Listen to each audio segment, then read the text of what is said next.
Right, what is up, everyone? Welcome to Spoiler Kings. My name is St. Kramer. I'm with Brian the Grizzly, and we have Danny from Road to Wisdom. What else are you on? Rule of Three. Yeah. Chaotic conversation, chaos There you list. Everything. So, yeah, I know. Storms live. Hey, But is stuff. what it So, is. yeah, I'll make sure to put a link to a bunch of your channels in the description. But yeah, man, appreciate you coming in, hanging out with us, Danny. How you been? Been well, man. I'm battling the flu for the past week, but now I'm over it. I can go back to work tomorrow. Thank you. But I'm last sorry week to hear that. it was tough. Yeah, oh yeah. No, I'm sorry to hear that you got to go back to work. Yeah, you got to think about I one more day. ain't, man. I love my man cave, but 4 or 5 days in it straight. Oh, yeah. I'm ready to leave. Yeah, you've been quarantining, like stuck in the man One cave. good thing come out. I'm taking guitar lessons, and I learned a new song, so that was definitely the upswing for doing it. Yeah, made something out of it. Yep, that's good. I had the flu like in, I think, early December, and I was out. I was like, you really were though. Oh man, I was in bed. I was like, I feel good today, and then it was just, back. Like, you gonna take the flu shot? Nope, I'm not gonna take it. Only shot I'm gonna take is pneumonia. I had pneumonia about 8 years ago, and I never want that again. So I definitely take that pneumonia shot. But anything else, I'll fight it off naturally. Yeah. I took all of it. I was like, give it all to me. I don't care. Give it everything. The COVID too? Yep, I took all of it. I get the Pfizer. I took the first two because I was kind of tricked into it, but no more boosters. Whatever you want to give me. You know, I worked in pharmaceuticals for like that was my first job out of college. I worked for Eli Lilly. So there's certain things I trust. Like Pfizer, I'll trust. Johnson & Johnson, it's like for the people that gave you cancer with baby powder. Nah, I'm good. I did the Moderna, but I'm not doing any. Moderna. The other problem with that was that they used live cells for a lot of this stuff, and the researches wasn't as extensive. So I looked at all that crap. So I'm a real nerd. Yeah. Well, that's how it was. But cool. Glad everyone's feeling better and all that good stuff. So we got a bunch of other stuff. We're gonna watch some trailers. Brandon's gonna be coming in a little bit later. So we're gonna watch some trailers because there's a bunch of trailers that dropped. I got a question. I don't know whether it's a touchy question or not. But I see 4 of y'all on your intro. That's a good question. Yeah. So the original lineup was me and Will was that 4th guy, and then me and Brian were doing something else on a different channel, but it was basically doing the same thing. It was like, so we just merged it onto Spoiler Kings, and then the other guy, Will, stuff happened, and he had to go take care of stuff, and I don't know if he's gonna come back, but it wasn't like it wasn't a falling out or nothing bad. No one got into a fight or anything. But. No argument or nothing. But the real thing is, we've been telling Tank for like a year and a half to adjust the video. I've done that before. We had people that was on my intros and stuff, and for whatever reason, had some words and falling out. So yeah, hey, can you go and delete that person off? No, but there was like no falling out. I still talk to him and stuff, and but he's still like I said, every so often too. Yeah, I don't know if he's gonna jump back in the group or not. But either way, I did want to change it so it's a little bit more updated, I guess. It's been us three for 2 years. Yeah. Yeah. So, but yeah, that's a good question. I know that's got to change. Well, it took me like what, about a year to add Brandon in, and then as soon as I added Brandon in, with the logo and starting soon. As soon as I started Brandon in, we're like, we should probably change it. Like, because it's so. I do the intros for all our shows, and then we had kind of like a falling out with somebody, and I already just made the intro. I said, look, We keeping this. I'm not doing this no more. It's work. That's why he doesn't want to do it. He's like, look, and then he came back into the fold. So I said, see, I would have done all that work for nothing. So no.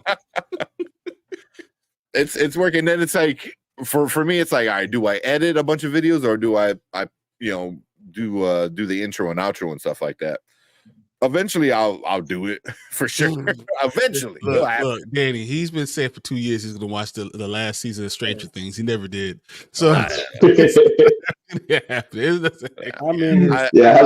How's that been going, by the way? I feel his pain on that because also asked me to watch him for the past, and I keep saying, "Yeah, I'm gonna watch it." No, I don't want to watch that, man. I don't even believe it anymore. Even if you told me he watched that, I'd be like, okay.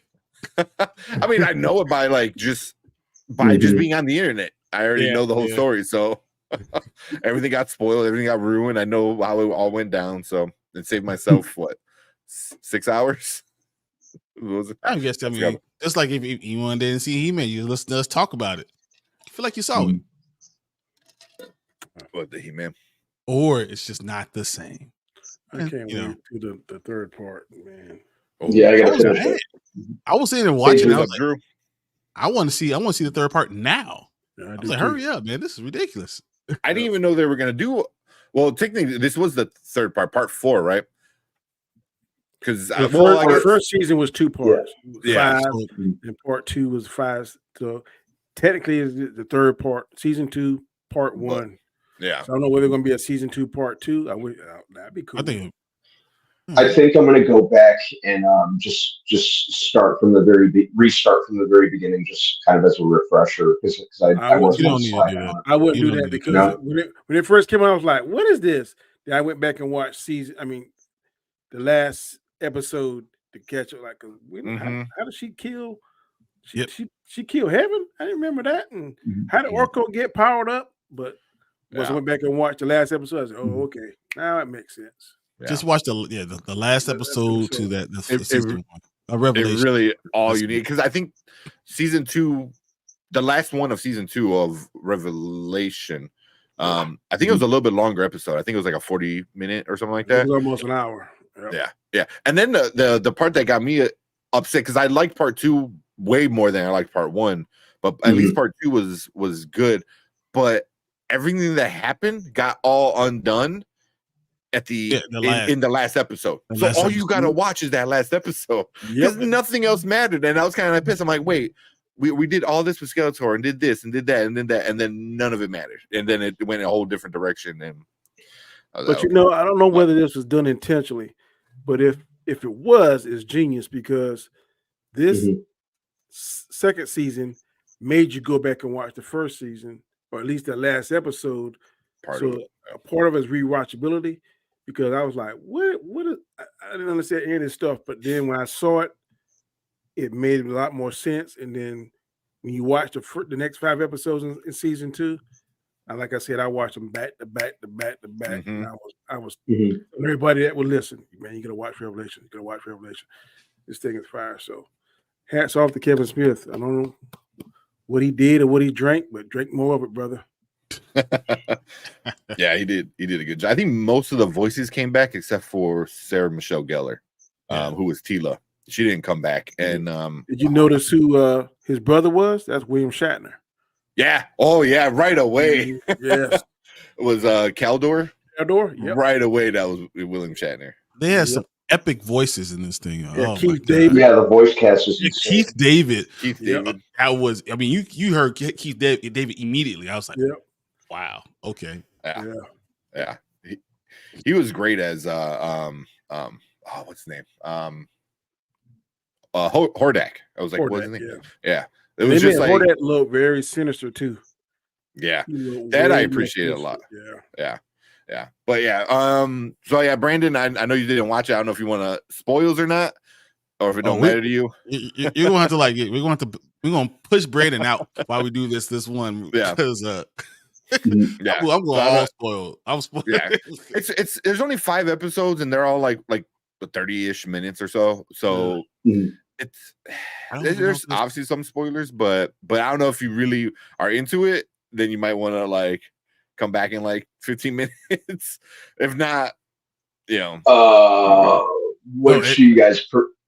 It's up to you, man. Whatever you want. If you don't mind being right there, I'm going to talk all about it. I was like, you know what? I'll stay put. I did this to myself. I should have watched it, and then I just got sidetracked by Sofia Vergara's prosthetic nose in Griselda Blanco. But yeah, go ahead.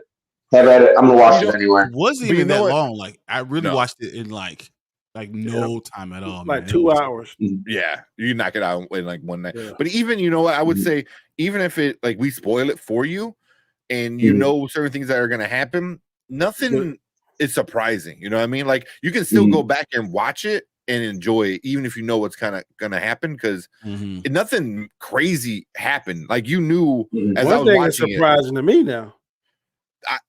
I was gonna say there's a couple things that I when Skeletor handled Hordak, I was like, I wasn't too surprised. The one that surprised me, this is a big spoiler, is they tied the movie into it, which was awesome. They put that what is it, Gandor or something like that?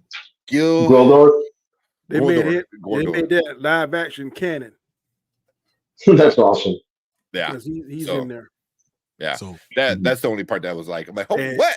And the head in the box, that was surprising to me. Oh my god, what's in the box? I didn't see that one.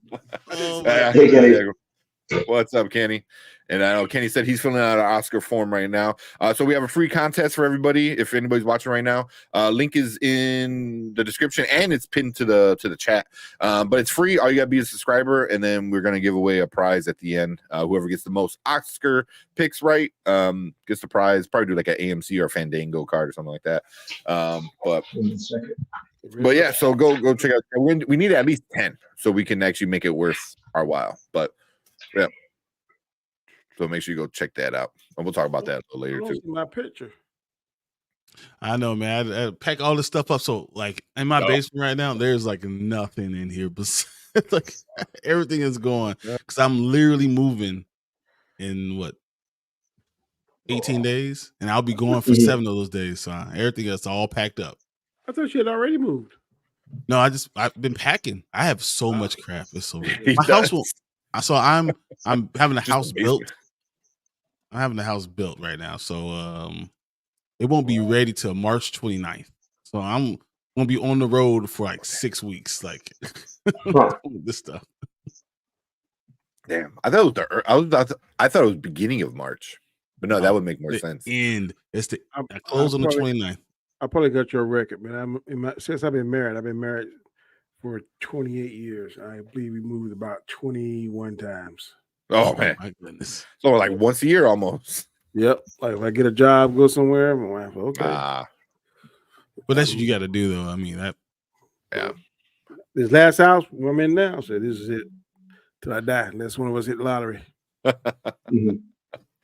Even then, you're like, I don't know. Even then, you say, I'll buy. It's gonna be a moving company because I'm not packing nothing. That's what. I told you, take. I was like, look, we doing what we doing here. I'm hiring some guys to do the rest of this stuff. I'm telling you, man, it's crazy. Oh, thanks, guys. That's awesome, man. But yeah, so when we get back everything, I'll have my own room. Everything will be put on the walls. I want to have just stuff everywhere. Now you're gonna really see. You think I had a big collection before? You'll see everything. That's gonna be fun. I know. And then we're going to C2E2, so I'm probably gonna have more stuff. Wow. Oh yeah, you'll be in your house by then. Yeah, because that's in April. So yeah. But cool. Yeah, so we can keep going with the He-Man. I keep getting mixed up. It's Revolution season 1, Revolution is season 2. Mm-hmm. So before we go on, do you think there's gonna be but that was one, but it had 2 parts in it. This had the first part. Yeah. I don't know if they're gonna do a second part. This is all one because they pretty much close the entire story. So I think season 3 is gonna be the next thing. You know, everybody is saying that female that saved Hordak is his sister. So I'm curious to see if that's going to be. I think I know who that is. Adora. Adora, yeah. Adora, exactly. Adora, yeah. That's where she took off the helmet Yeah. and put it aside. We're like, yeah. Yeah. So they're really good at setting up the next kind of thing. You know what I mean? Like the end of Revelation, like set up this, Revolution like really well. And now I'm even more excited for what's coming up next. Yeah, I am too. Yeah. Yeah, I like the motherboard and Mhm. and when she was like slapped Skeletor and like He grabbed him by his neck. I was like, Yeah. I ain't never seen Skeletor take no crap like this. And like 5 minutes later, we saw Skeletor start like snapping out of it and becoming his old self. And the only thing I don't like about Skeletor is you can hear the Joker, Mark Hamill. You can hear that Joker. Yeah. Be more sinister, like the Skeletor I grew up with. But other than that, man, this was really good. Yeah. I kind of wish he went all out and did the super high pitch, Yeah. Same. like the super whiny kind of, You bloody fool. Yeah. But he does do a lot of he calls everyone a booby or a boob or whatever, and then calls everyone all these like stupid, corny names and stuff. But I kind of wish he did the full thing because I do hear a little bit of it's the Joker without the laugh. Yeah, I know it is. No, I feel like it's all Joker. Certain words when he pronounce and enunciate is straight Joker. Yeah. Then he kind of, I guess he catches himself, then he kind of brings it back down. But there's some things in some way his cadence, I mean, that's Joker right there. But then the next breath he'll be done kind of peel it back some. So yeah. If you're a geek, you notice it. If you're a regular fan, you'll be like, okay. Yeah. There's voices in this one you notice right away, like William Shatner. Like I heard that. I was like, Keldor? Is that Shatner? It was pretty good. It's like you can't not recognize his voice. He know exactly. Blue women, and he was playing somebody that was blue. So I was like, kind of funny right there. They did that. Yeah, but also like me, even like the Queen. Being a Star Trek person, I was like, is that Gates McFadden? That was her. Oh yeah. I was like, that's Dr. Crusher. What the hell? Yeah. Well, this season, like I said, Tila's voice changed. They got Sarah Michelle Gellar, which for me was a little off-putting because it sounded like Buffy. Like she doesn't have any other voice. It's just her voice. Which she's a great actress and stuff like that. But I really like the new Tila we got, which is the girl who played Supergirl in the WB Arrowverse kind of ones. I forgot what her real name is. But she Benoist. Yes, Benoist. Yeah, Benoist. Yes. Yeah. So she was Tila, and I think it fit better. And you know what, too? The women look more feminine. They weren't as muscular. And when she was in that snake costume thing, I was like, that's a little adult looking right there. But I liked it. Yeah. I'm cool with that. I don't mind a woman who lifts weights. So. It looked like athletic build, but it was still very attractive. That's what you really want, to have that attractiveness. Very curvaceous. Yep. Exactly. I was like, Brandon, if you like girls who lift, then you'll definitely like that last episode of season 2 or season 1 of with Evil Lynn. Evil Lynn. She was very cool. Oh man. I'm with it. I can I wouldn't mind Death by Snooze here. Yeah. Evil Lynn, you did good. Yeah. They changed the hairstyles, everything too. Yeah. You can tell like time passed in the world. Like everything is different. Like her hair is longer, or even like Adam looked a little bit different and stuff like that. But even like you have Man at Arms is the new girl. I forgot what her name was. But the former Man of Arms too. Yeah, that she did. The former Man of Arms is now what Man at War. Man at War. Yeah. The one thing I gotta give super credit to Kevin Smith, because he took something that was literally just made to sell toys. That's all He-Man in the 80s was like. It really was, yeah. It really was. Same thing with like Voltron up here, those shows were super detached. Nothing, there was no canon. There was no story. It was just like bad guy fight. Here's toy. Yeah. You know, and he was able to take the little bit of lore that there was and really like build it together and make it all make sense. Like the whole Keldor thing was great. The whole thing with Tila I thought was great. Like It changed way that, they did- though, because in the original, Keldor was like King Randor's like assistant or like his right hand man. In this story, they're brothers. I've never seen that before. They And changed the fact that Keldor was his older brother, I thought that was interesting even too. Yeah. Yep. I always see them like kind of like they knew of each other and stuff like that. But Yeah. just bringing in Keldor, I was like, really? You're gonna bring in like that was kind of like interesting. And I didn't mind the change. It made sense, you know. So I was cool with it, but I enjoyed. I didn't understand is how did the whole world knows Adam and He-Man's the same thing. That doesn't make sense to me because now Skeletor can go after anybody that he loves. You know, Adam has a so with, that didn't make sense to me. Yeah. I mean, because what was the point? Like, what's the point? Like at all? Like, Yeah, if they know, also it's like everything is so different now. because Yeah. originally the big secret was no one could know. Only 3 people knew was him, Quinjer, and Orko. Man at Arms, Orko, and Quinjer. Yeah. Now the whole planet knows. Oh, Adam. In fact, they call him Adam when he's in He-Man form. He's a He-Man. Hey, Adam, how you doing? Yeah. Huh? Yeah. I mean, and this one, once, especially towards the end, once he got the power, that was it. He was just like yeah, I ain't giving it up again. You know, so he stayed He-Man the whole time. Yeah. Honestly, I didn't like what he did with the government. Made the people. Yeah. I didn't like that. I didn't. I was like, dude, for all these years you've been cool. Yeah. You know, and then all of a sudden you're gonna give up everything and think, oh, your government and stuff like that's not gonna be corrupt too. I was like, this is silly. I thought he was gonna make like Duncan, like honorary. Exactly. That's someone who's been by his side. Yeah. You say, okay, you know what, you know, or just make the mom the ruler. Like, here, you rule. Just make her the queen. Yeah, that would be the queen. Yeah, that makes sense too. But I thought Duncan, because I thought that you know, the relationship will make sense. You know, going forward. You know, like okay, you know what he's trying to do. I thought that he was gonna make Duncan. You know, it's the person I trust the most. The one who's had my back through all this. I'm going to let Duncan go ahead and be the king, and you know, I'll still be He-Man. Yeah. Instead of some dude he just met. Yeah.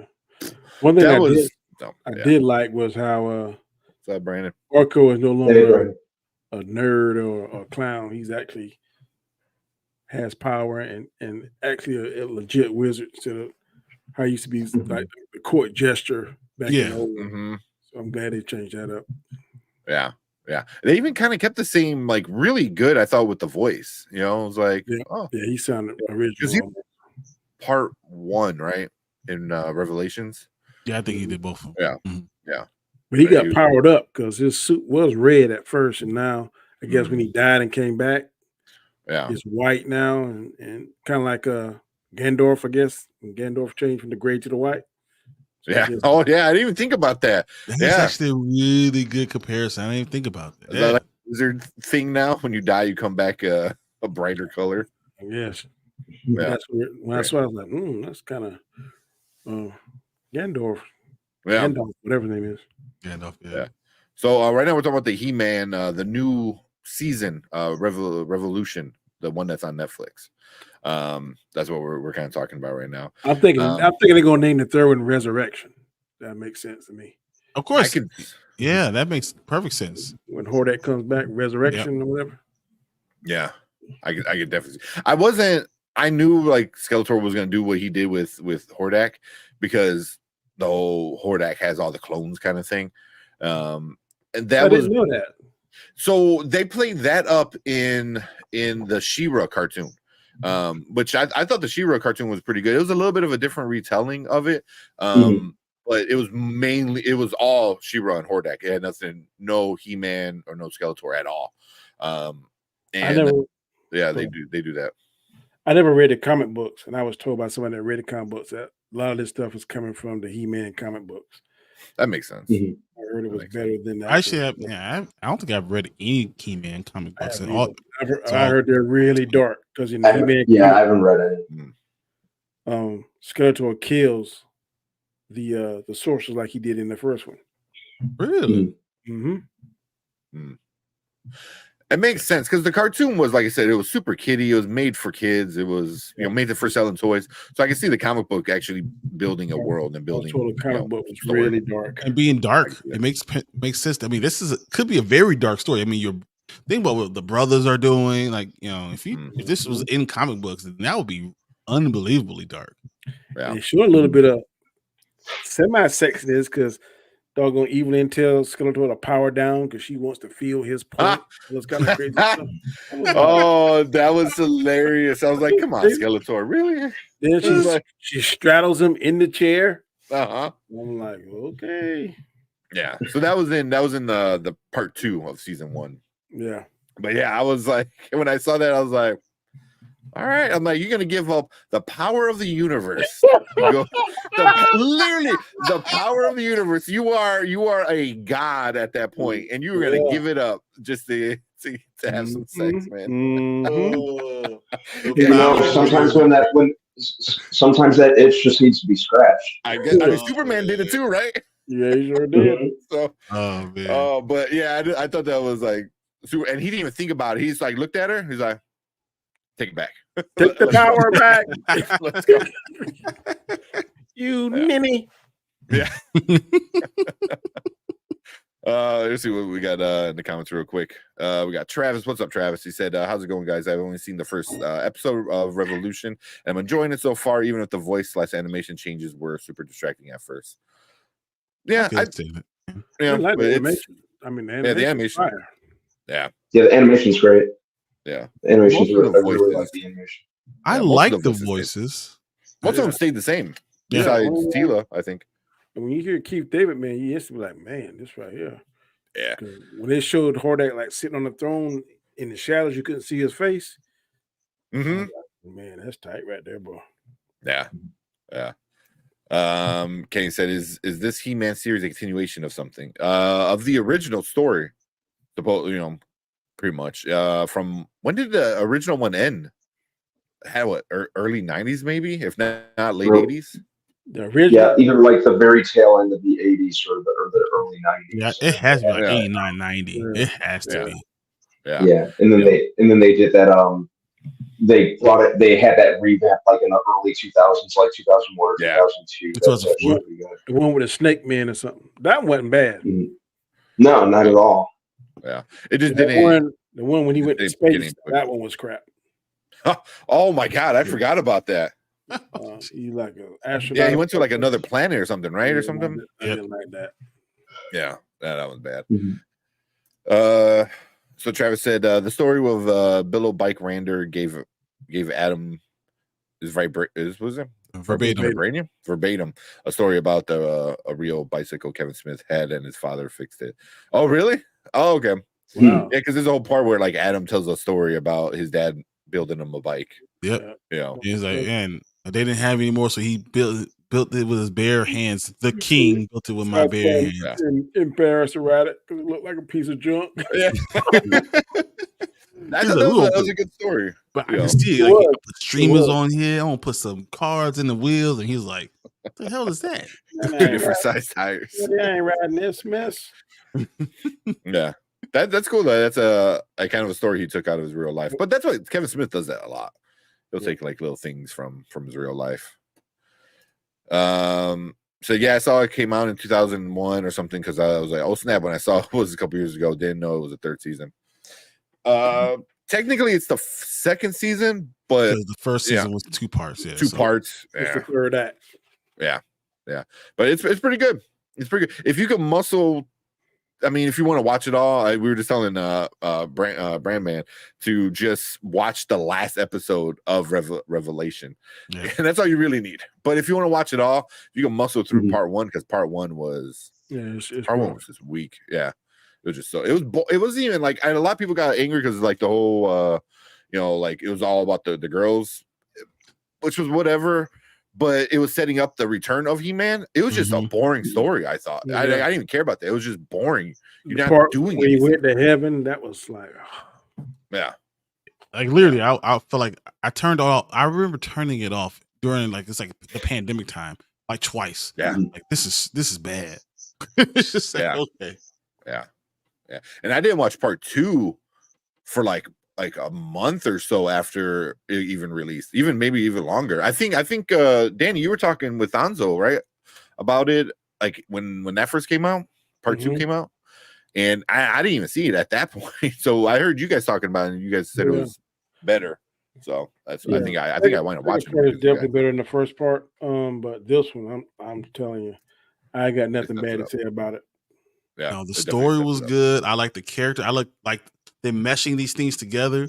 The connection between Skeletor and He-Man was good. I mean, all of that was just really good. The Teela, the story you saw, I was happy. I was content with the way they went with that. They didn't drag it out longer. Like, no, I mean, everything made sense. The only thing they drag out, that Teela was feeling Adam and vice versa, and they drag it out to the last episode, and they finally kiss, and then they talk about where I'm gonna live, and you can go to my place. Yeah, you come to my house here. Yeah. Yeah, that one was good. The characters said it's about time. I think the mama said it, and I think Duncan said her dad said it. Like, yeah, her dad said it. I thought that was super cringy, when Evil Lynn was doing kissing in a tree like rhyme kind of thing. I'm like, really? I choked. I laughed. Yeah. I was like, man. Teela and He-Man sitting in the tree. I thought that was hilarious. I don't know. Especially coming from her. Nobody's gonna say it. I don't say it. That's super cringe-or. How'd you like the reward she got at the end? I actually thought that was really interesting. I didn't think she was going to get a reward. I thought her only reward would be the fact that she could go to heaven, basically. Yeah. They made it one of them protectors or something. That's such a deep cut, the Cosmic Enforcer stuff. Yeah. That threw me off. I was like, damn, Kevin Smith is digging all the way at the bottom of the barrel. He's grabbing everything. More power than what she got now. So yeah. She's going to be rough. You proving yourself. And she was like, I didn't even know who you were. Yeah. I remember the Enforcers because I remember getting a toy of the main one, the red one.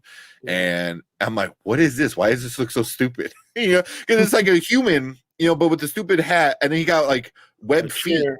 And he's got like this chair thing, but the toy, I don't think he had the chair. I don't remember, but I remember in the cartoon for the few episodes. But it was just like, what is this? It looks so stupid. Didn't know it was a team of them. I thought it was just one.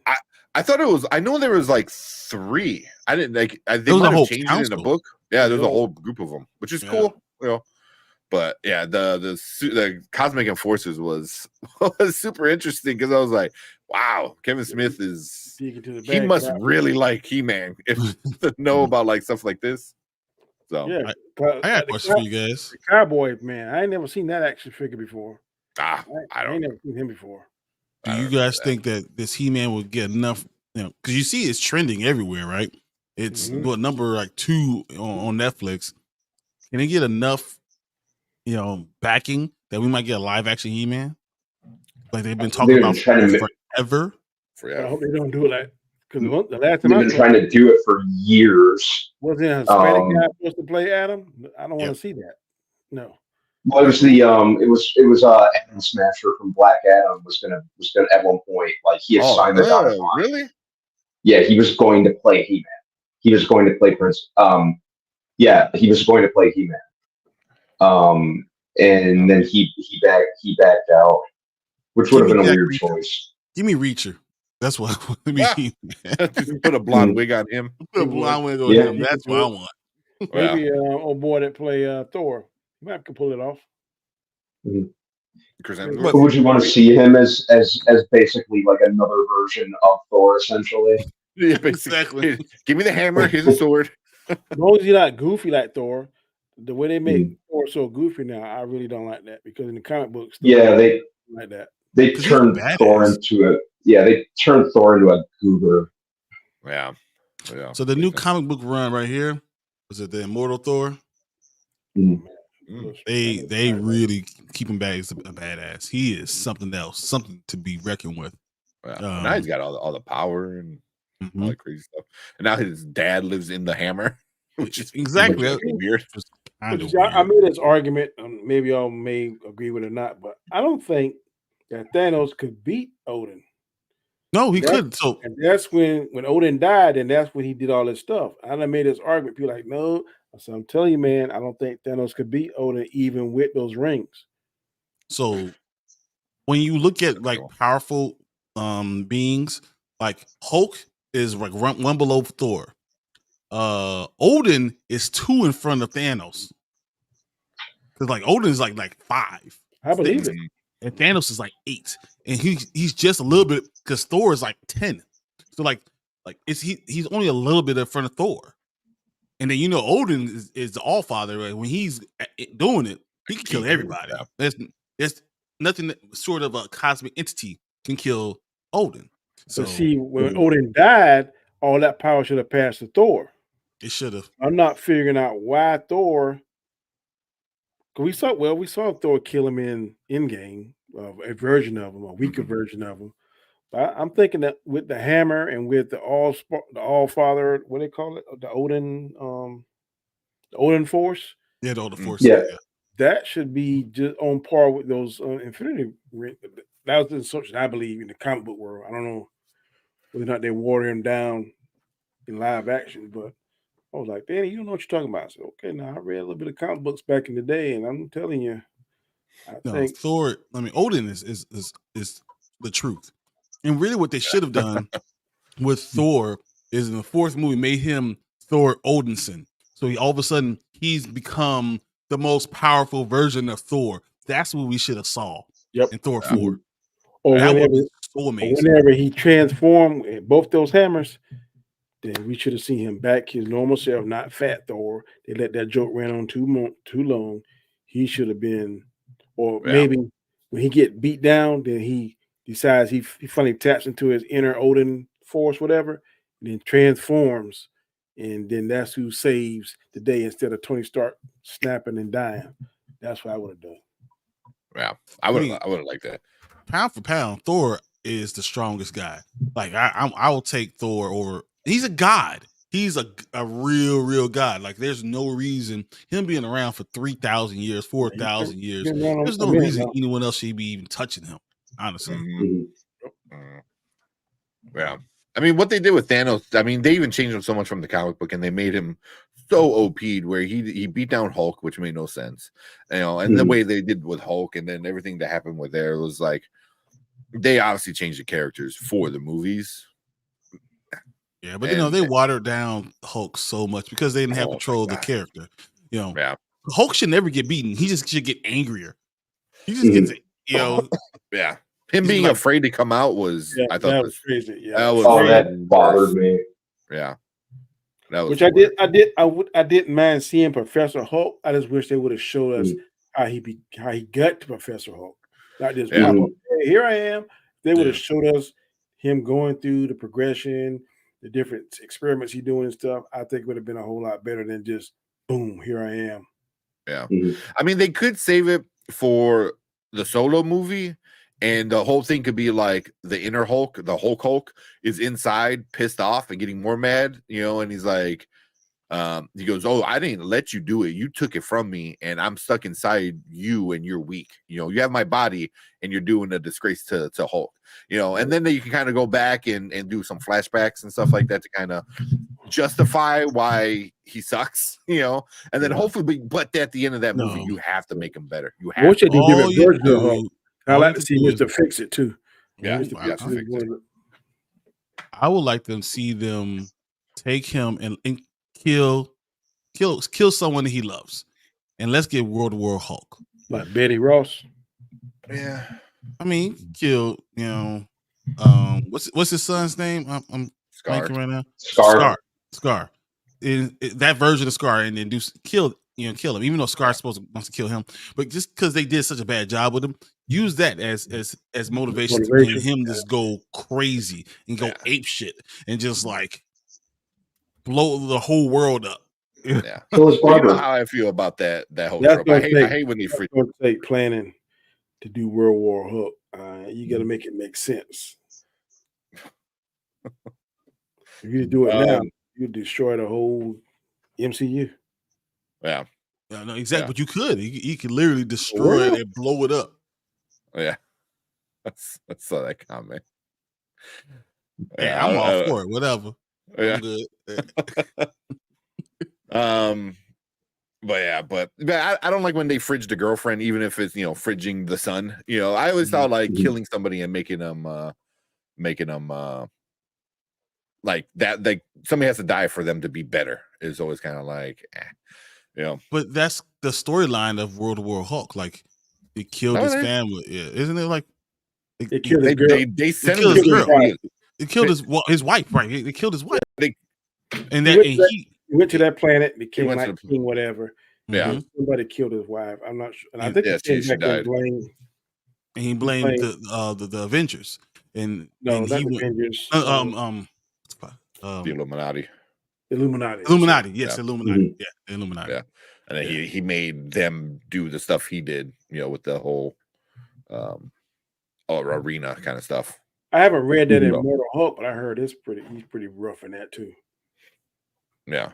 In the Immortal Hulk, you read that comic book line? Yeah, so I have the Immortal Thor because the Immortal Hulk, exactly what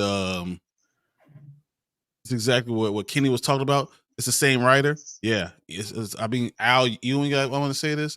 And yeah, the Immortal Hulk is really good. Actually, because we're actually, me and Tank were talking about Hulk as a was it as a ship? Is that what we're he's like like Bruce Banner is like inside the Hulk, but he's doing like he's a ship, like he's a warship almost. Yeah. So like when more, he just like cranks up the anger level, and like Hulk inside just kind of gets angry. It was a crazy like story, like wow. Great. It was weird because like he's literally driving like the Hulk's body, and it's huge because he's getting so angry that he's getting literally bigger, and it was a weird, interesting story. But then it's like, weird take, but at least it gets back to the point where the Hulk doesn't get defeated. He just gets more and more angry. Yeah. That's the point.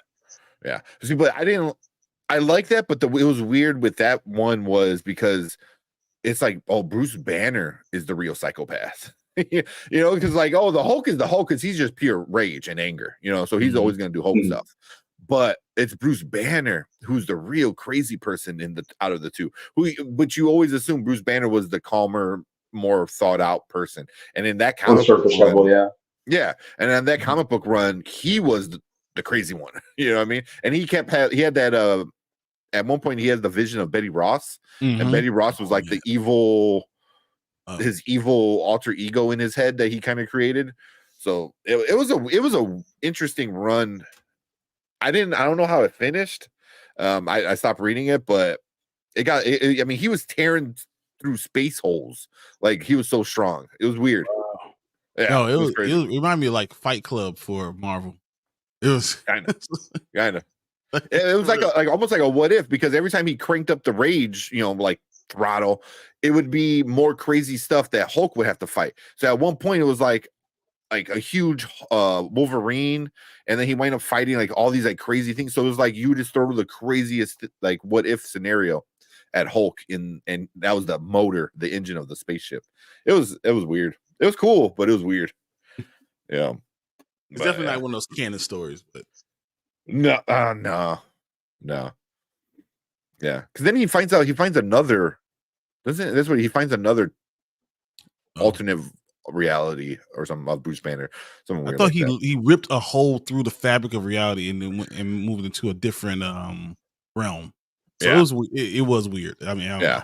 Yeah, he was like traveling dimensions and realms and realities and stuff. So yeah, that's when I stopped reading it. I'm like, all right, we're doing some crazy stuff with Bruce Banners, so I'm good. Tony said Thor went from a serious, slightly funny guy to a goofy ass failed comedy. Yeah, Love and Thunder was awful. Yeah, Taika Waititi was just doing too much. Way too much. It looked good visually, and that was about it. Yeah, visually it looked great, but you had the storyline in it right there. Like you already know Odin is dead.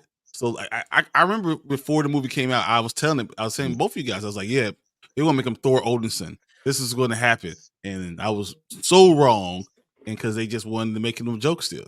Then the way they did Russell Crowe being a Zeus, oh my lord!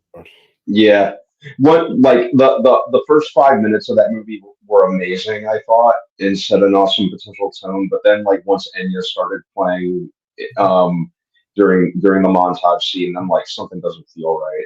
I forgot. It's bad when you like another person more than the star. I like Jane Foster's Thor better than Thor. Oh yeah. She was more, I don't know, relatable. She was more down to earth, I guess. You know, she was more badass. The Hammer was cool the way she do all that stuff compared to him. Then he talking to Mjolnir. You know, I love you. Going to therapy with another Hammer looking jealous, and I'm like, oh, come on now. Thor doing this kind of stuff. Yeah, that was a little goofy. So yeah, Immortal Thor written by the same guy who did Immortal Hulk. Yes. Is it? Okay, I'm not sure. Doggone screaming goats. The first few times were funny, and then the first few times I found them funny, but after that, they just got really irritating. Yeah. I thought it was hysterical the first time, but then, YTV really knows how to run a joke into the ground. Yes, I agree with you.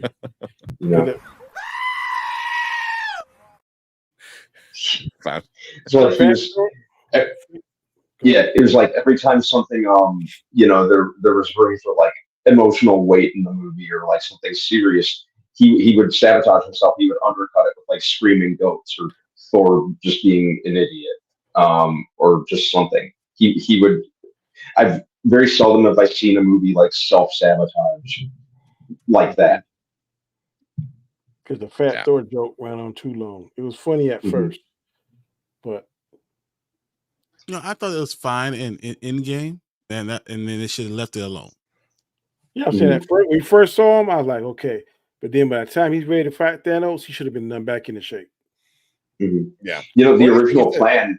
The original plan in Endgame apparently was to have like during the final battle when Thor transformed, he was supposed to be like his usual like Jack self, and then I guess the Russos and Chris Hemsworth just decided to keep him Fat Thor, which it doesn't make any sense though. It's like if he lost the will to fight, then I get it, but as soon as he got the will to fight again. Shouldn't he have gone back to like, boom, here's my six pack? That's what I thought. Because like I got why he got fat. He's obviously super depressed. He went through a lot of shit, in a very short amount of time, and he never dealt with it. Like I get it, like it's a good thing about like mental health, if you want to bring that up. But when he was back and he's like fighting Thanos, I was waiting. I'm like, oh, he's gonna, become badass. He should have. Make the change, Tank, when he went back and saw his mom still loved him, and he still found out that he was worthy when he called a hammer, and the hammer came to him. That's when the change. I thought they changed back when he had both of them, and he changed. The lightning struck, and his hair changed, but he was still fat. And I was like, that didn't make sense. It was like they were kind of there were very serious undertones to his story arc, which again it kind of felt like they undercut with a lot of the jokes. Oh, you're fat, and they just kind of the screen. They did. They felt that Love and Thunder felt like an SNL sketch. At points, it did. We got Matt Film Show. What's up, Matt? Hey, Matt. It's nice to be here tonight. Hey, I'm glad you're here, man. Hanging out. We started talking about He-Man, then we got into it. Always ends up talking about Avengers. We always end up veering off topic. No, it's all your fault with that one because you said He-Man is just like Thor, and then we were like, let's talk about Thor. It's my fault. Well, we go back on topic a little bit. So because Kenny said a while ago, sorry I missed it. He said live action He-Man played by Zac Efron. Well, don't know if he's in the tall iron, enough. I don't think you you know, get in the Iron Claw, he definitely had the haircut, right? Dye it blonde, maybe. you get the muscle, but you can't get the height. Yeah, he's like he's not. He's big. He has to be, ungodlike. Like you need to change, and you see the difference. Yeah. Mhm. Kind of like that guy. Have you ever seen Undisputed 4, Boyka? Scott I don't Atkins think I've seen played. that one. I don't think I see 4. Yeah, I Okay, don't the understand. last one's called Boyka, and he's like, he got to fight this man at the end, and it's almost as big as the guy. What's that guy that Brad Pitt had to fight in the movie when he was Achilles? That What, big Troy? Oh, in Yeah. Detroit. Ajax. that guy was about that big, I don't. and you got to be big like that. Yeah, Mhm. yeah. I mean, you can get some big unless you get a CGI or something. yeah. There's bodybuilders that are actors. You know what I mean? So I mean, you can get some big dudes like that. But you get don't some of have to, right? you don't have to. I mean, but you need more tall. You need like somebody at least that same height. I'm just saying. I mean, you can. What's his name? You can do Alan Richardson, and that's perfect. Like the dude is that big already. You already saw him as Reacher. He's already a mountain of a man. Just turn into him. Turn to Alan Richardson. That's what Brandon Davis is saying. Just let Reacher play every big guy from now on. Yeah. And then Matt, we're gonna get into Sam's new suit in a little bit. But then let's see what else we said. Since She-Ra had 5 seasons, She-Ra was good. The first season, I'm like, okay, I wonder where they're going with it. But then once it got its footing, it was pretty good. I enjoyed it. I like the animation was not my favorite style of animation, but it wasn't horrible. I didn't hate it. But I thought the story was pretty good. The whole Hordak kind of thing and stuff like that. They definitely took a lot of liberties with things. But it was pretty good. It was pretty good. The whole time I was waiting for He-Man to like show up or even be talked about. And that was my problem. Don't. It's the same thing as how I feel about Madam Web. It's the same thing. It's like, how can you have things about certain, like if you have Spider-Man without Spider-Man, that's not good enough for me. You do, She-Ra, like you can't not have He-Man. Like you need to have He-Man. Like you could do She-Ra without He-Man. I mean, She-Ra and He-Man only met like once in the movie, and then she stayed on her planet doing her thing, and to sell toys to girls, and then he stayed on his planet, doing his thing, fighting. I think you can have. Is it entertaining? I think you can have, because I didn't mind the Venom movie. The first one I liked better than the second one, but I didn't mind the Venom movie. And then you set up the bad guy, and then you set up the polar opposite. I don't mind that. In some movies it'll work. Now, in like Superman, I don't think it would be. I don't want to see a Lex Luthor movie and not Superman. That wouldn't work for that. Yeah. But like this Penguin or the Joker, like prime example, the Joker that we saw with Joaquin Phoenix, I would put that in the universe with the one we saw with Robert Pattinson. I think those would work. The Batmans we've seen with Ben Affleck, Michael Keaton, Val Kilmer, that Batman is not going to work because it's ground more in the comic book world, in my opinion. The one with Robert Pattinson is grounded more in the realistic world, and that's why Anzo don't like it. He wants to see the more superhero type Batman. But that Batman, I think, would complement Joaquin Phoenix Joker. So you have to be a strong enough character. So, like you said, Venom, and which is fine, but we all see Morbius, right? You saw how bad that was. That wasn't a character though. That was the writing. If it would have been a good movie, I think it was just the fact that you need Superman. You need Spider-Man in a movie that's based on Spider-Man. I'm curious to see Kraven. Really, I'm super not excited. I ain't saying not excited. I'm curious. There's a difference between curious and excited. I'm curious to see how they're going to do it. First of all, this radioactive line, I don't know how that's going to play. I don't know, but I got to see it first. But if it's good, because some of the scenes that I've seen looks good to me. So if they introduce Kraven, they introduce Venom. And then let's say they do something else. I think we're going to see the Rhino. So that's 3 of the Sinister Six right there. Oh yeah. So I mean, now they're doing this Madam Web. If that comes up, then that could be the Spider-Verse thing or the Spider Wars. So they might be trying to do something. I don't know.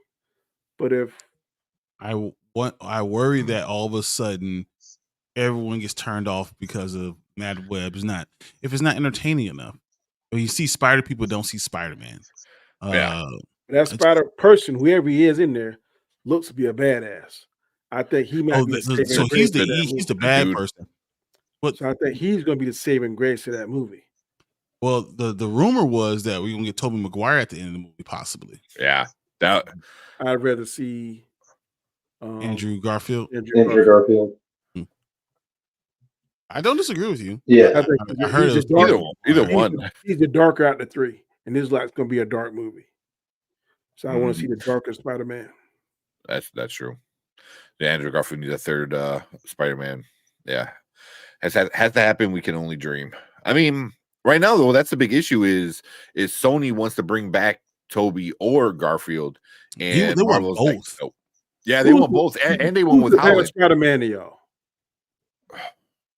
Better Spider-Man or better Spider-Man movies? To me, Andrew Garfield is the better Spider-Man. I think he's a better Spider-Man than Peter Parker. I don't think Tobey Maguire is a good Peter Parker. I think Tobey Maguire. Spider-Man 2 is still the best movie I saw of all. I think I preferred Tobey Maguire's Peter Parker, but yeah, I did prefer. Definitely as a Spider-Man fan, I preferred Andrew Garfield's Spider-Man. I think he was a little closer, especially from a physical standpoint. So when I envisioned that as Spider-Man, and I like that they kind of went into how inventive and and smart he is, which I thought the Raimi films were missing. They didn't really go into that. I didn't like the organic webs. Mm-hmm. No, yeah, it was weird. I like the way they made fun of it in the last movie. And Spider-Man, when he fights his criminals, he is sarcastic to throw them off, and also to kind of keep himself motivated, because when he first becomes Spider-Man, he's kind of scared, but he does that. And Andrew Garfield, in my opinion, does that better than the other two. Yeah, I agree. Yeah, I agree. I agree. I like Tobey and Spider-Man 2. I still say Spider-Man 2 was the better of all the movies. Like Amazing Spider-Man, I think Tobey had the better villains. Tobey got the better villains. Andrew Garfield had terrible villains. Not so much. He had terrible villains. Yeah. I think obviously you had Sam Raimi, and I think the writing was better, especially with Spider-Man 2. But the organic thing, I always thought that was weird, because I was like, what are you gonna do when you run out? Because that's such a big storyline, and a lot of times when he fights people, he runs out, or this or that, and they did that in Spider-Man 2, didn't they? No, he just had a block. He had like he didn't want to be Spider-Man anymore, so he started losing the power. Was it like 2 or 3? Wear the glasses. It was 2. That was 2. Because 3 is the emo Spider-Man. Oh, I remember that. Oh yeah, right. Yeah, but that's what makes number 2 great, was he had a choice to be Spider-Man rather than forced on him, because he was losing the power, because he was losing kind of the drive to do it. But it was the better story. But Andrew was a better Spider-Man. I thought the same thing for what you guys said. It's just he's more entertaining. I didn't like him as Peter Parker at all, though. I'm sorry, I did not like him as Peter Parker. His Peter Parker was kind of a dick. I think it was him that I didn't like.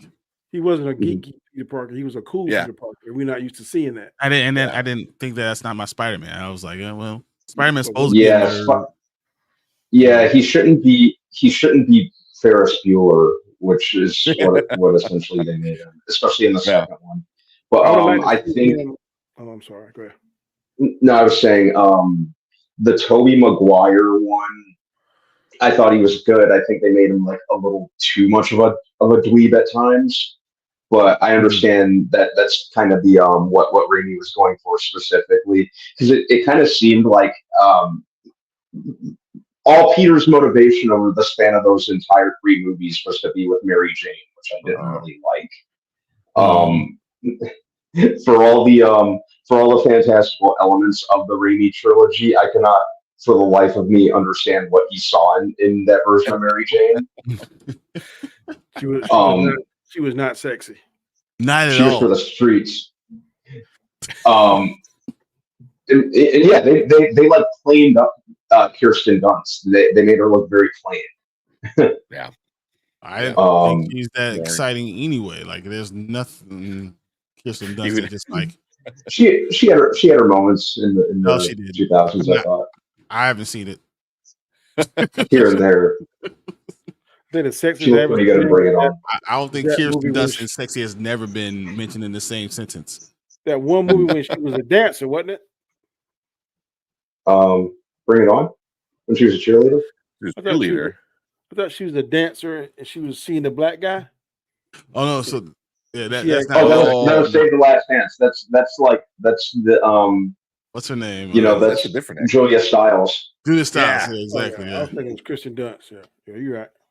yeah. Like, No, there were several interchangeable ones that were just kind of coming off an assembly line in the early 2000s. But Yeah. no, Julia Stiles, that was her in Save the Last Dance. there's no time that I thought Kirsten Dunst was cute. I was like, dude, there's no reason why I'd be fighting over her. Because she didn't age gracefully. Because when I saw her in Hidden Figures, I was like, whoa, boy. She was in what was that? Oh, she's in the new one, the Civil War.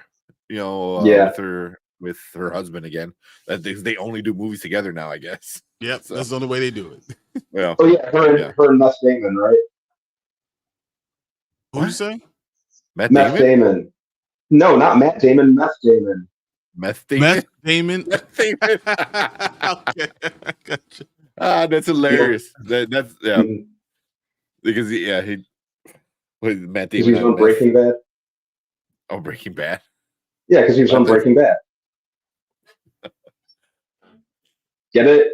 He was distributing meth on Breaking I Bad. get He you. looks like Matt Damon. I was like, man, there's nothing. I mean, I don't think Kirsten Dunst is cute, but the fact that Jesse Plemons got her, I was like, wow. I mean, You don't call him Yeah. Jesse Plemons. You call him Meth Damon.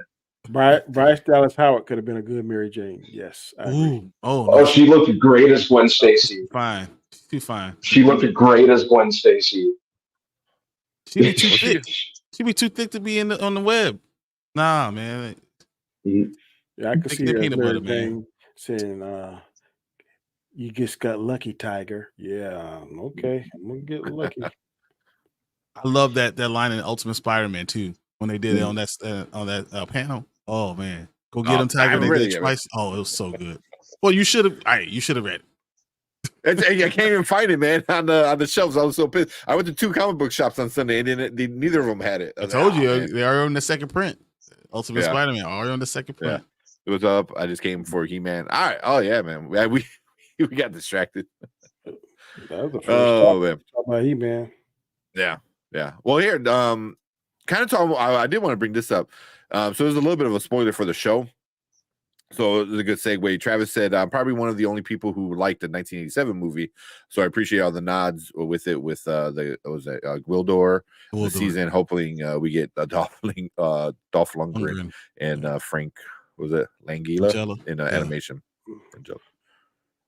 You're not the only Um, person like it. I got a friend of mine, Robert Storm, Oh. who loves that movie. So I love it. I still have it on VHS somewhere. I don't know. I think it's on the shelf somewhere, but I still have it on VHS. Masters of the Universe. make sure Is it you VHS or is Yeah. it taped off of VCR? No, it's VHS. It's legit. Okay. It's on VHS, but I'm saying, did you tape it off TV?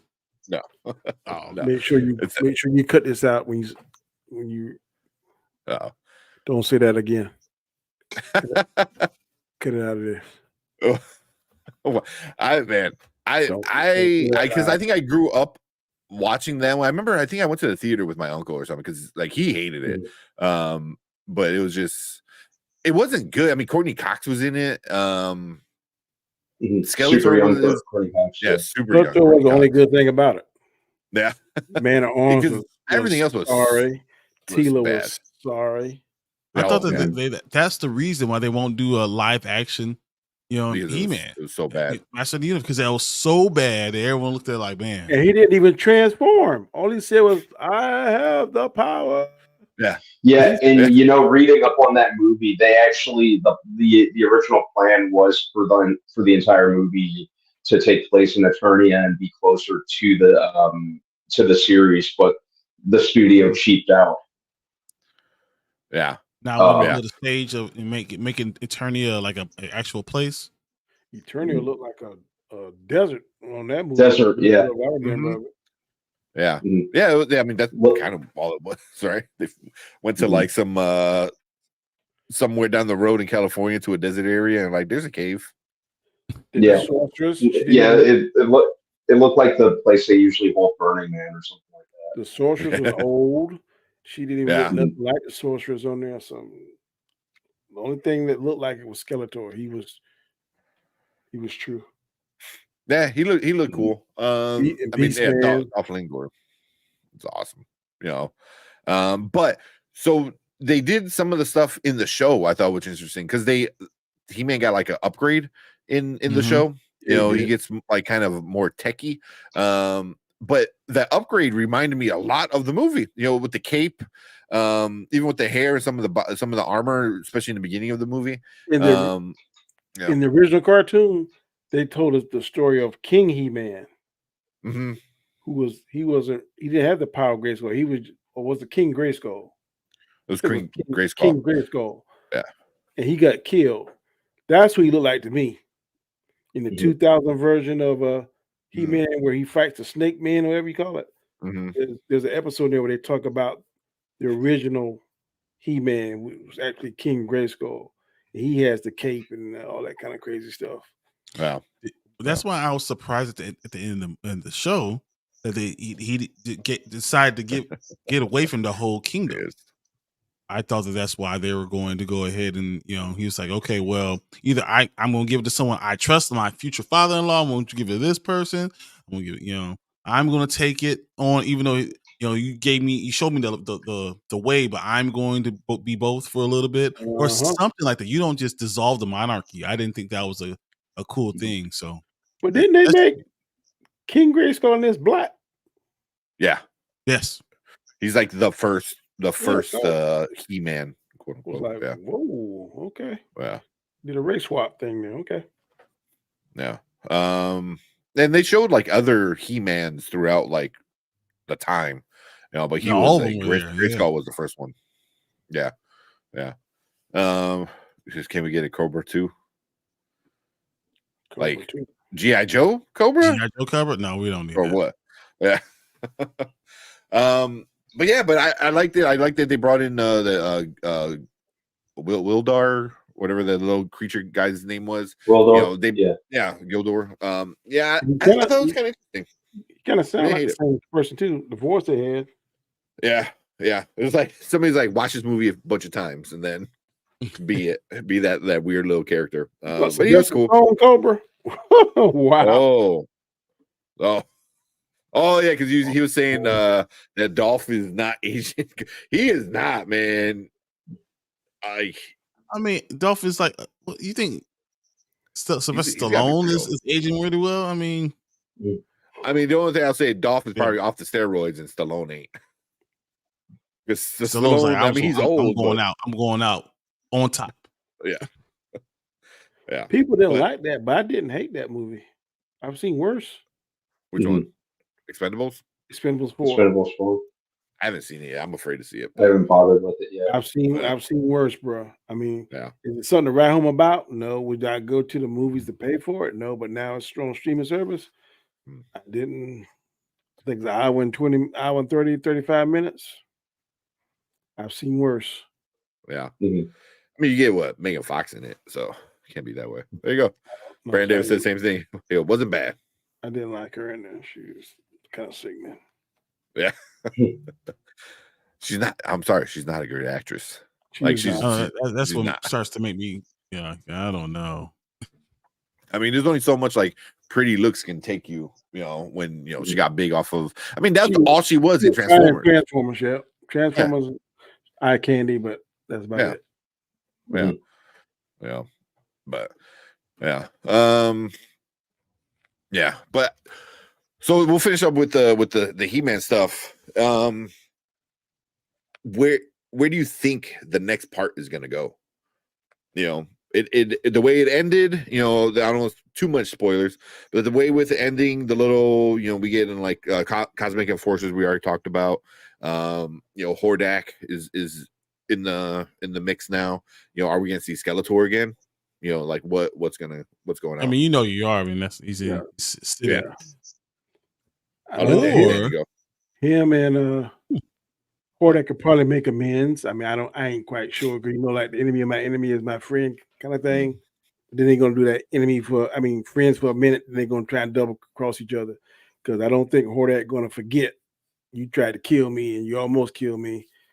But then if the female is Adora, then of course you're gonna see Hordak come back, get the better of them.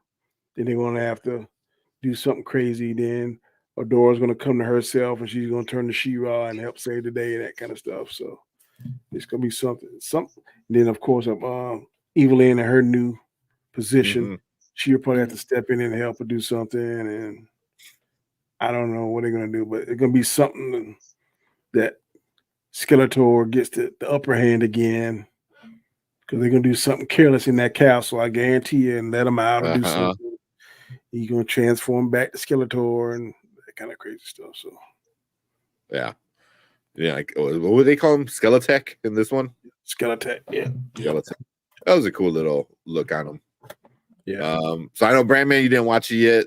Like I said, we're talking some spoilers, but if I know Brandon and other people in chat haven't watched it yet, you can still go see it. We're not giving away anything. If you watch it, you kind of know what's coming anyway. You know, it's not like too like, oh my god, I didn't see that coming. There's some good parts and stuff you're like, oh, that's cool. But for the most part, it was fairly predictable. I mean, it's a cartoon. It's a He-Man cartoon. It's not like anything, you know, crazy.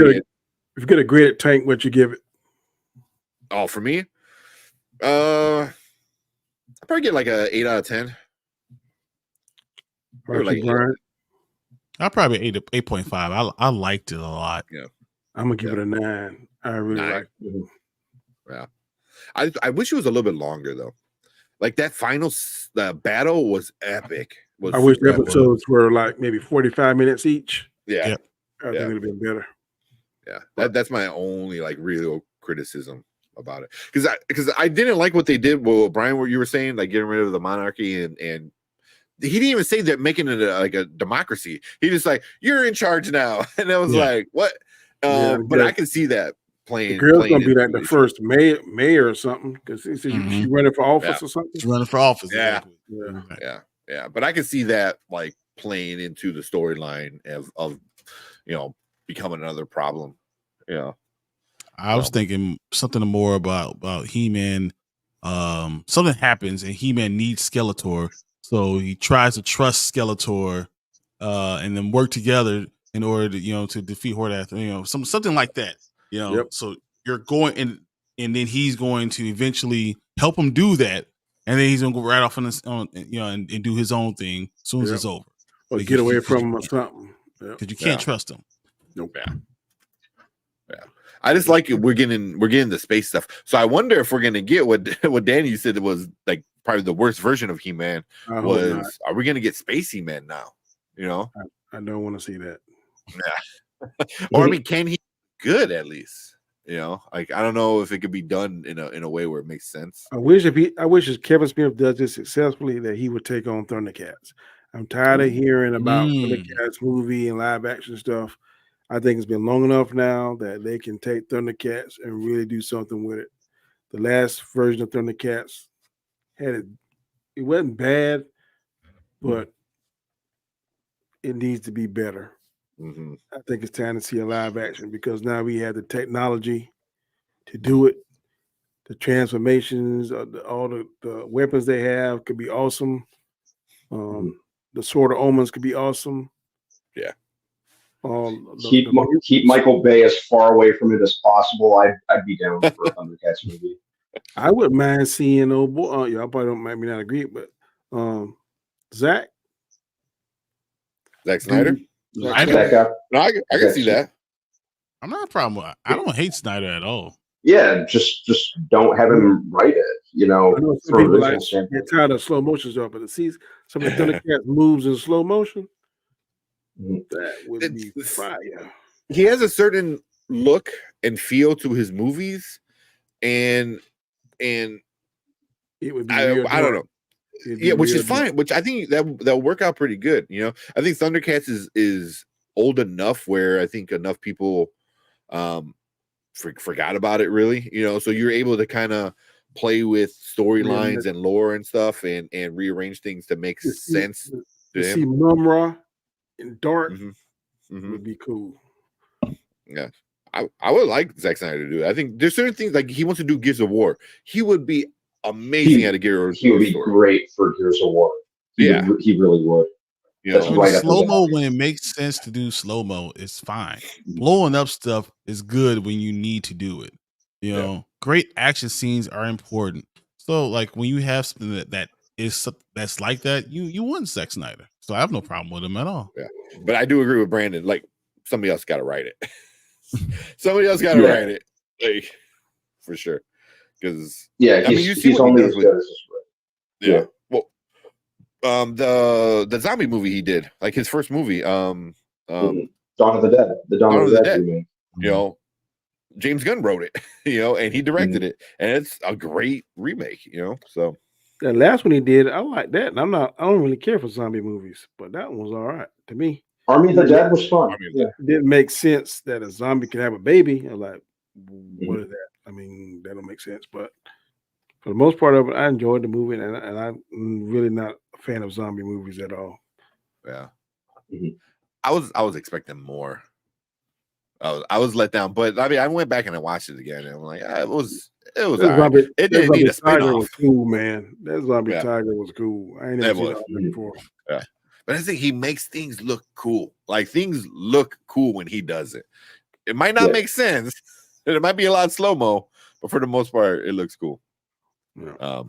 But that movie had a lot of issues because who is it? The pilot chick, she wind up getting like post edited in because it was originally Chris D'Elia, the comedian, and then that was right when you found out he was like texting, you know, and shit with little girls. Yeah. So they completely cut him out of the movie, and the scenes they replaced her in just looked off. Like you could tell it was green screen, and she wasn't talking to anybody, and it was just like forced in there. But I mean, you gotta do what you gotta do, right? But yeah. Brandon said, did you ever see that Thundercats live action fan made trailer with Brad Pitt and Vin Diesel? I did, yeah. I remember seeing something with Brad Pitt and Vin Diesel, but they can do some cool stuff. Long time ago. Yeah. Vin was Panther, right? Or what was his name? Panther, yeah. Brad was and they like edited Lionel. They edited clips from the Garfield movies with Bill Murray for Snarf or whatever his name was. Oh, Snarf was his name. Yeah, that was a super. Chitara, Tigra, Lionel, and Panther, and the Wily Cats. I gotta. Man, it's been a while. They did bring it back again with Thundercats Go. And they did like trying to do a whole Teen Titans kind of thing. Like Teen Titans Go. Yeah, that didn't stick around. It was so bad. Oh yeah, it didn't even last a season. No, it didn't. It did not. Here, let's see. We got some other stuff in here. He goes, does Creature Commandos come out this year? They're saying it does, like towards the end of the year. I heard it was be into 2024, but I was like, how? It's gonna get pushed back to next year. It's gonna get pushed back. It would make sense. A new year started off rather than having a movie right at the end of the year. Nah. And then Matt Film said, "What's the worst movie y'all seen? Ever seen?" Yeah, you got one, Danny? Dragon Ball Evolution. Ooh, that's hard to beat. That's hard to beat. That one was so bad. I was Uh, I really wanted to cry because I'm a big Dragon Ball Z fan. I don't know why we don't have another real live action Dragon Ball Z because it would be glorious, but that one made me cry. Yeah. Yeah, that one was really bad. I'm not sure what the worst one. Off the top of my head, Dumb and Dumber, the prequel, was pretty horrible. I would say the Three Stooges remake one was not that great. I don't know if it's the worst though. I got one for you. What's the worst Superman movie? Superman 4. Yeah, Okay, you got me, man. I was just about to say that. Yep. Is that the one with Richard Pryor? No, that was Superman 3. That was 3. Okay. Superman 4 is a quest for peace. Oh, with Nuclear Man. Nuclear Man. Yeah, that one was. Oh man, that was bad. And what's the worst Batman? Oh, Batman and Robin. Come on, Irvin was in it. The one with or George Clooney. George Clooney. Yeah, Batman and Robin. Yeah, that was. I'm looking at a list of like worst movies ever. Batman and Robin. I literally just scrolled to it right now. It's on the list. I hate The Village. I hate it. I hate that movie so much. Talk about with little kids. The Village. M. Night Shyamalan. M. Night. And they found out like you're in like it was a modern day. Everything was in black and white. They thought this was in the past, and it was a modern day. You just like right down the street from like 6 miles away from like a camp or something. I hated that movie. I hate that. It was good until the end. But no, it was not. Glass. It was awful. Glass was. What was the other movies called? It was Unbreakable and Split. Unbreakable, Glass, and Split. Yeah, those are the best 3 movies. Yeah, you can't bring up M. Night Shyamalan and like worst movie without mentioning The Last Airbender. I was just gonna say, The Last Airbender was so bad. They're talking about this new Airbender supposed to be fantastic. It looks good. We watched really, the trailer. Really yeah, we just had our trailer reaction drop over the weekend. It's really good. It looks really good. I hope it's good. What about Hulk? The worst Hulk movie? The Ang Lee one? Oh, the Ang Lee Hulk. That was a terrible movie. But you know what I do like about it? I like the way they did the cartoon. I look in the comic books. The comic book like the editing style. They did that. But the fights with his daddy was stupid and like that. And when they announced Ang Lee was doing it, I'm like, he does a lot of art house movies. Is he going to make an art house Hulk movie? And he did make an art house Hulk movie. And who wants to see an art house Hulk movie? Who did the one with General Ross and Steven Tyler's daughter? Who directed that movie? Ed Nord one? Louis Leterrier directed it. He did like he did the movie Unleashed with Jet Li beforehand, and I think he did like one of the Transporter movies. I love that. That was one of I really liked it.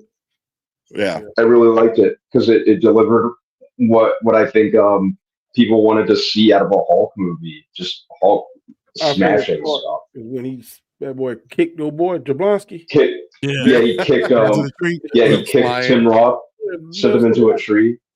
You messed up. I was like, you know, Hulk go like that. That's always been one of my favorite parts of that movie. He kicked him so hard, sent him into that tree.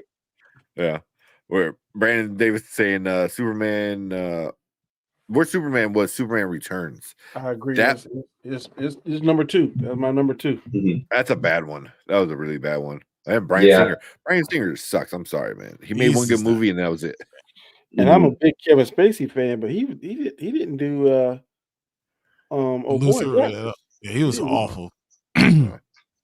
Yeah, it was Superman Returns was it was not very good.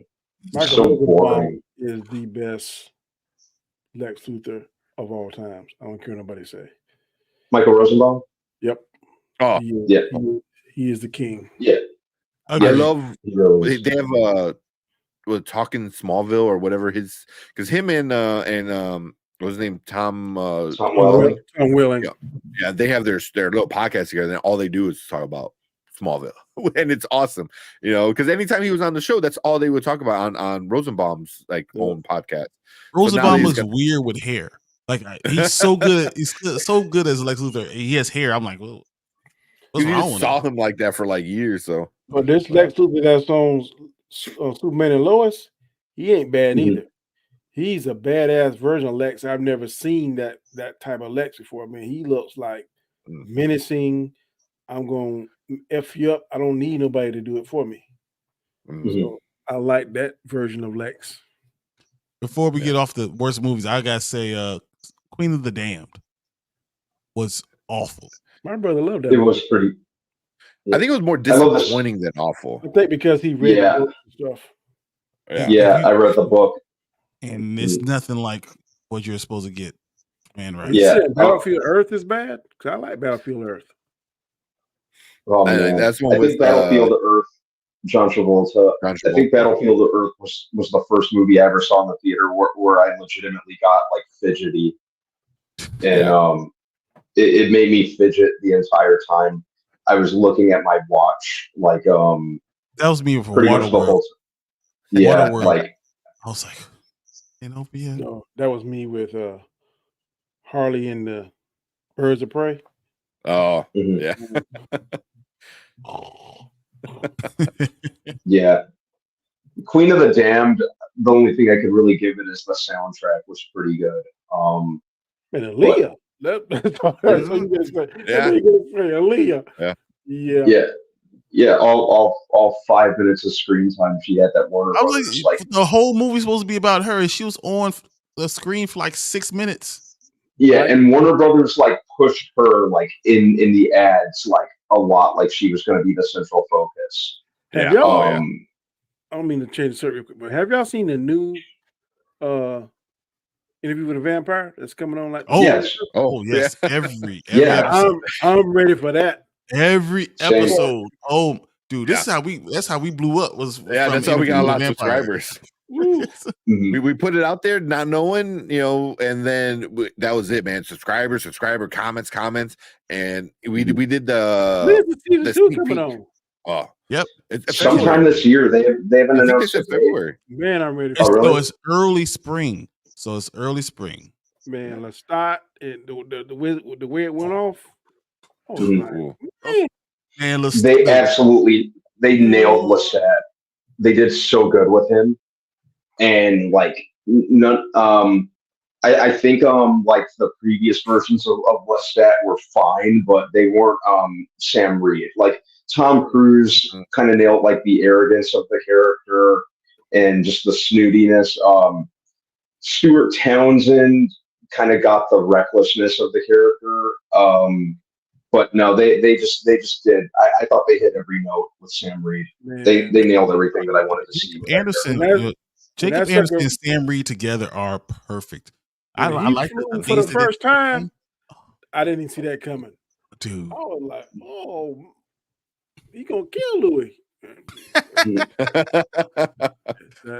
Man, we took him by the neck. He put him all the way up in the air and just dropped him. Bro. So it's saying early spring.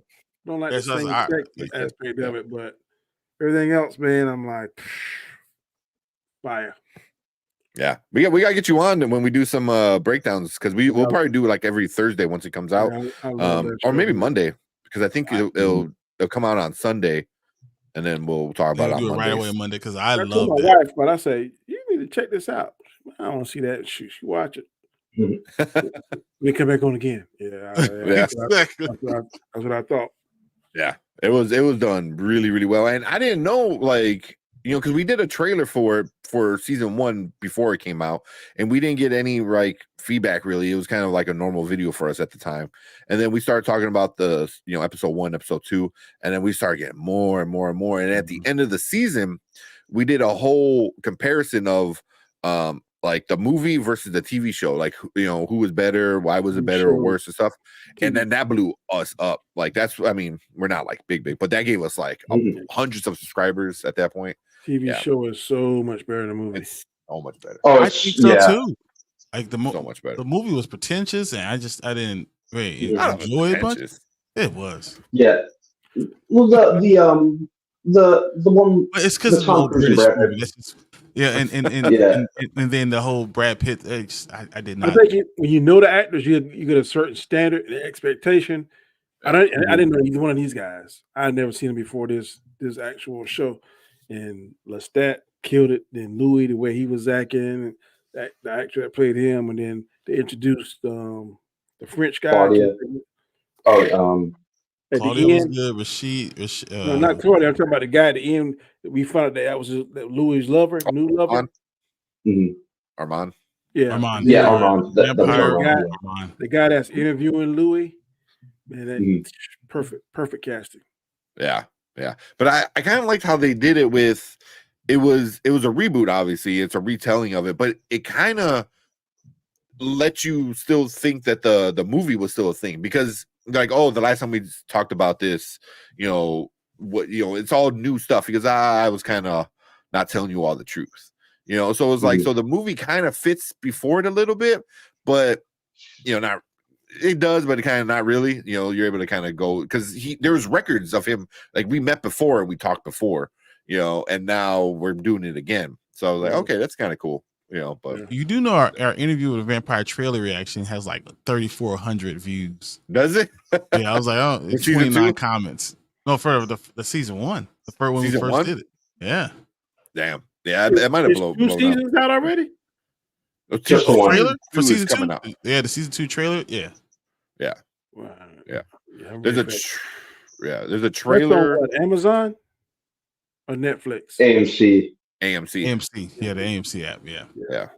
I'm definitely ready to see that. I literally have AMC for one reason only. Yep. Interview with a Vampire. That's it. And we were so excited about it because, like, one, we enjoyed watching it and talking about it, and then it also, a lot of people came and watched our videos about it.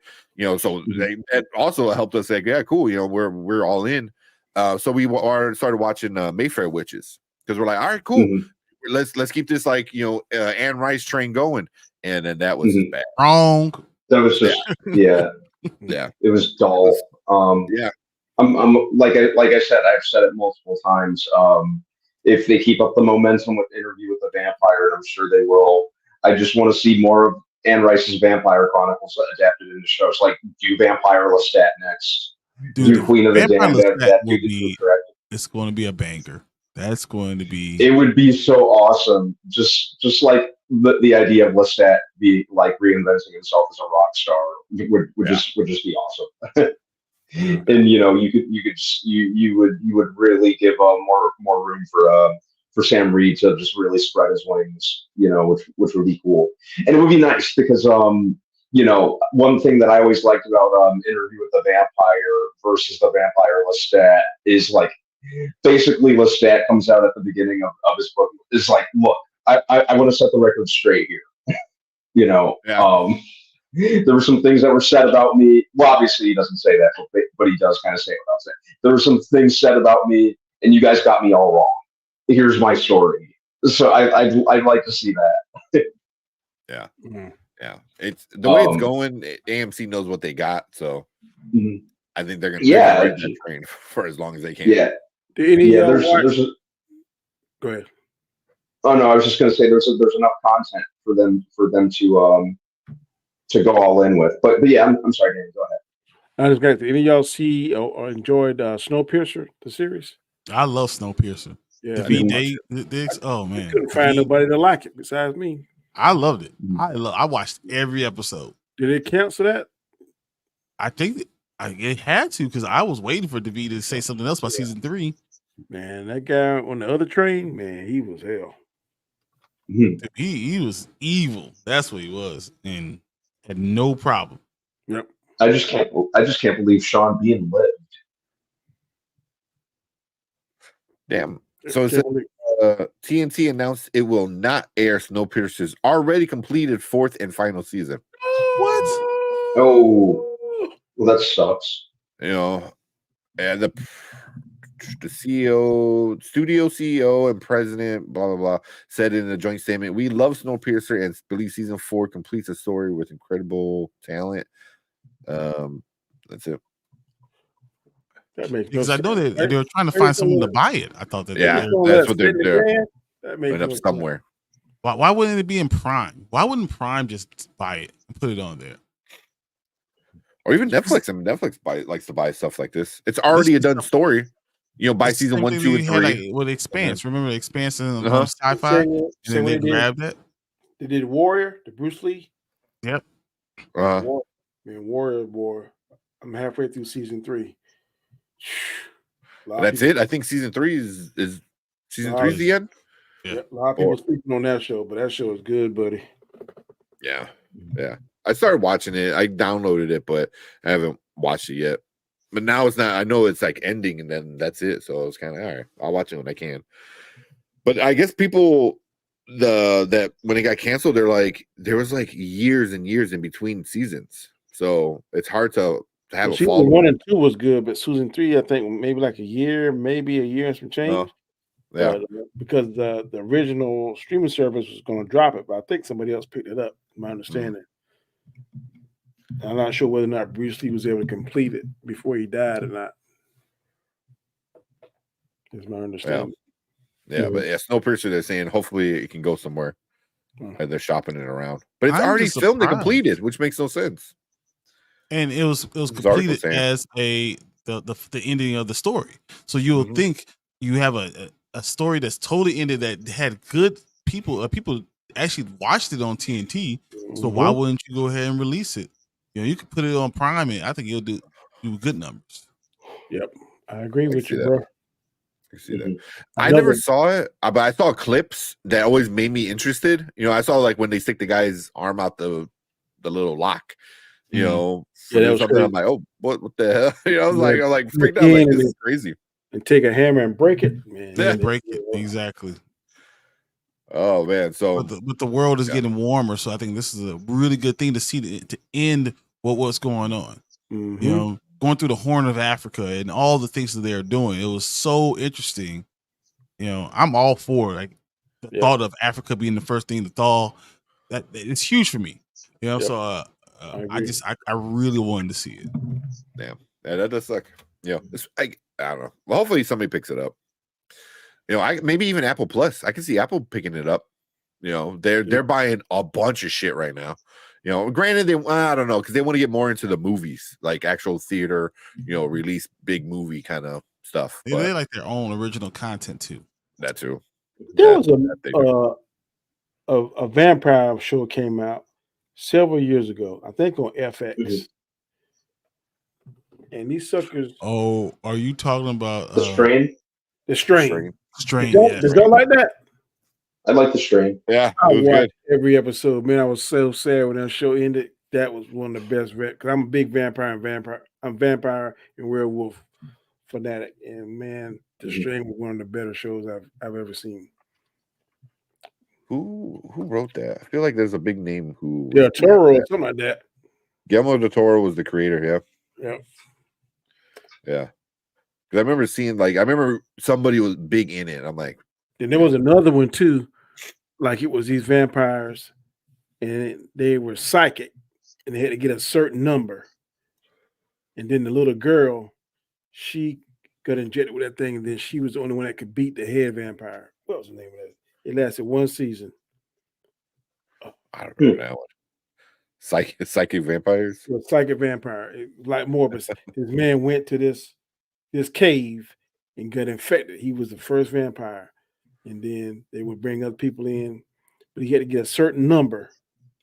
And once you get that certain number, then they could some kind of power. God, what's the name of that movie? That TV show was one season. They wrote that does not sound familiar to me. Yeah, I'm trying to think. Like I don't know. That one is. Like I know we're getting what's the thing? Halo season 2's coming out next week. Oh, I'm good. Yeah, I started. They I will finish it. Nah, they lost me the second Master Chief's helmet came off. I didn't Took the mind helmet that off as for much, good the but entire time. Yeah. yeah, but it was the way it ended. I'm like, The passage. The passage. I know exactly. Okay, that makes perfect sense. idea. What you're saying. Woo. Now it's coming back. Very underrated show.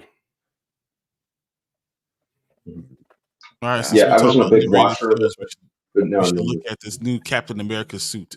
I want to see that. Yeah, we'll talk about that, and we got the Supergirl news too. Yep. Gentlemen, I'm you talking about? gonna go ahead and dip. I thank right. you very, very much yeah, for man. inviting Let's me. be able to talk. I know, Thanks appreciate for joining, man. You got a little off topic and bounced around a lot, but it's all it. good. That's what we usually do. If I was still under protocol for flu, I'd stay on because I got to go to work tomorrow, and it's almost 12 o'clock here now. So yes, I'm go old. to work. Y'all young bucks. I'm old, so I got to get my sleep.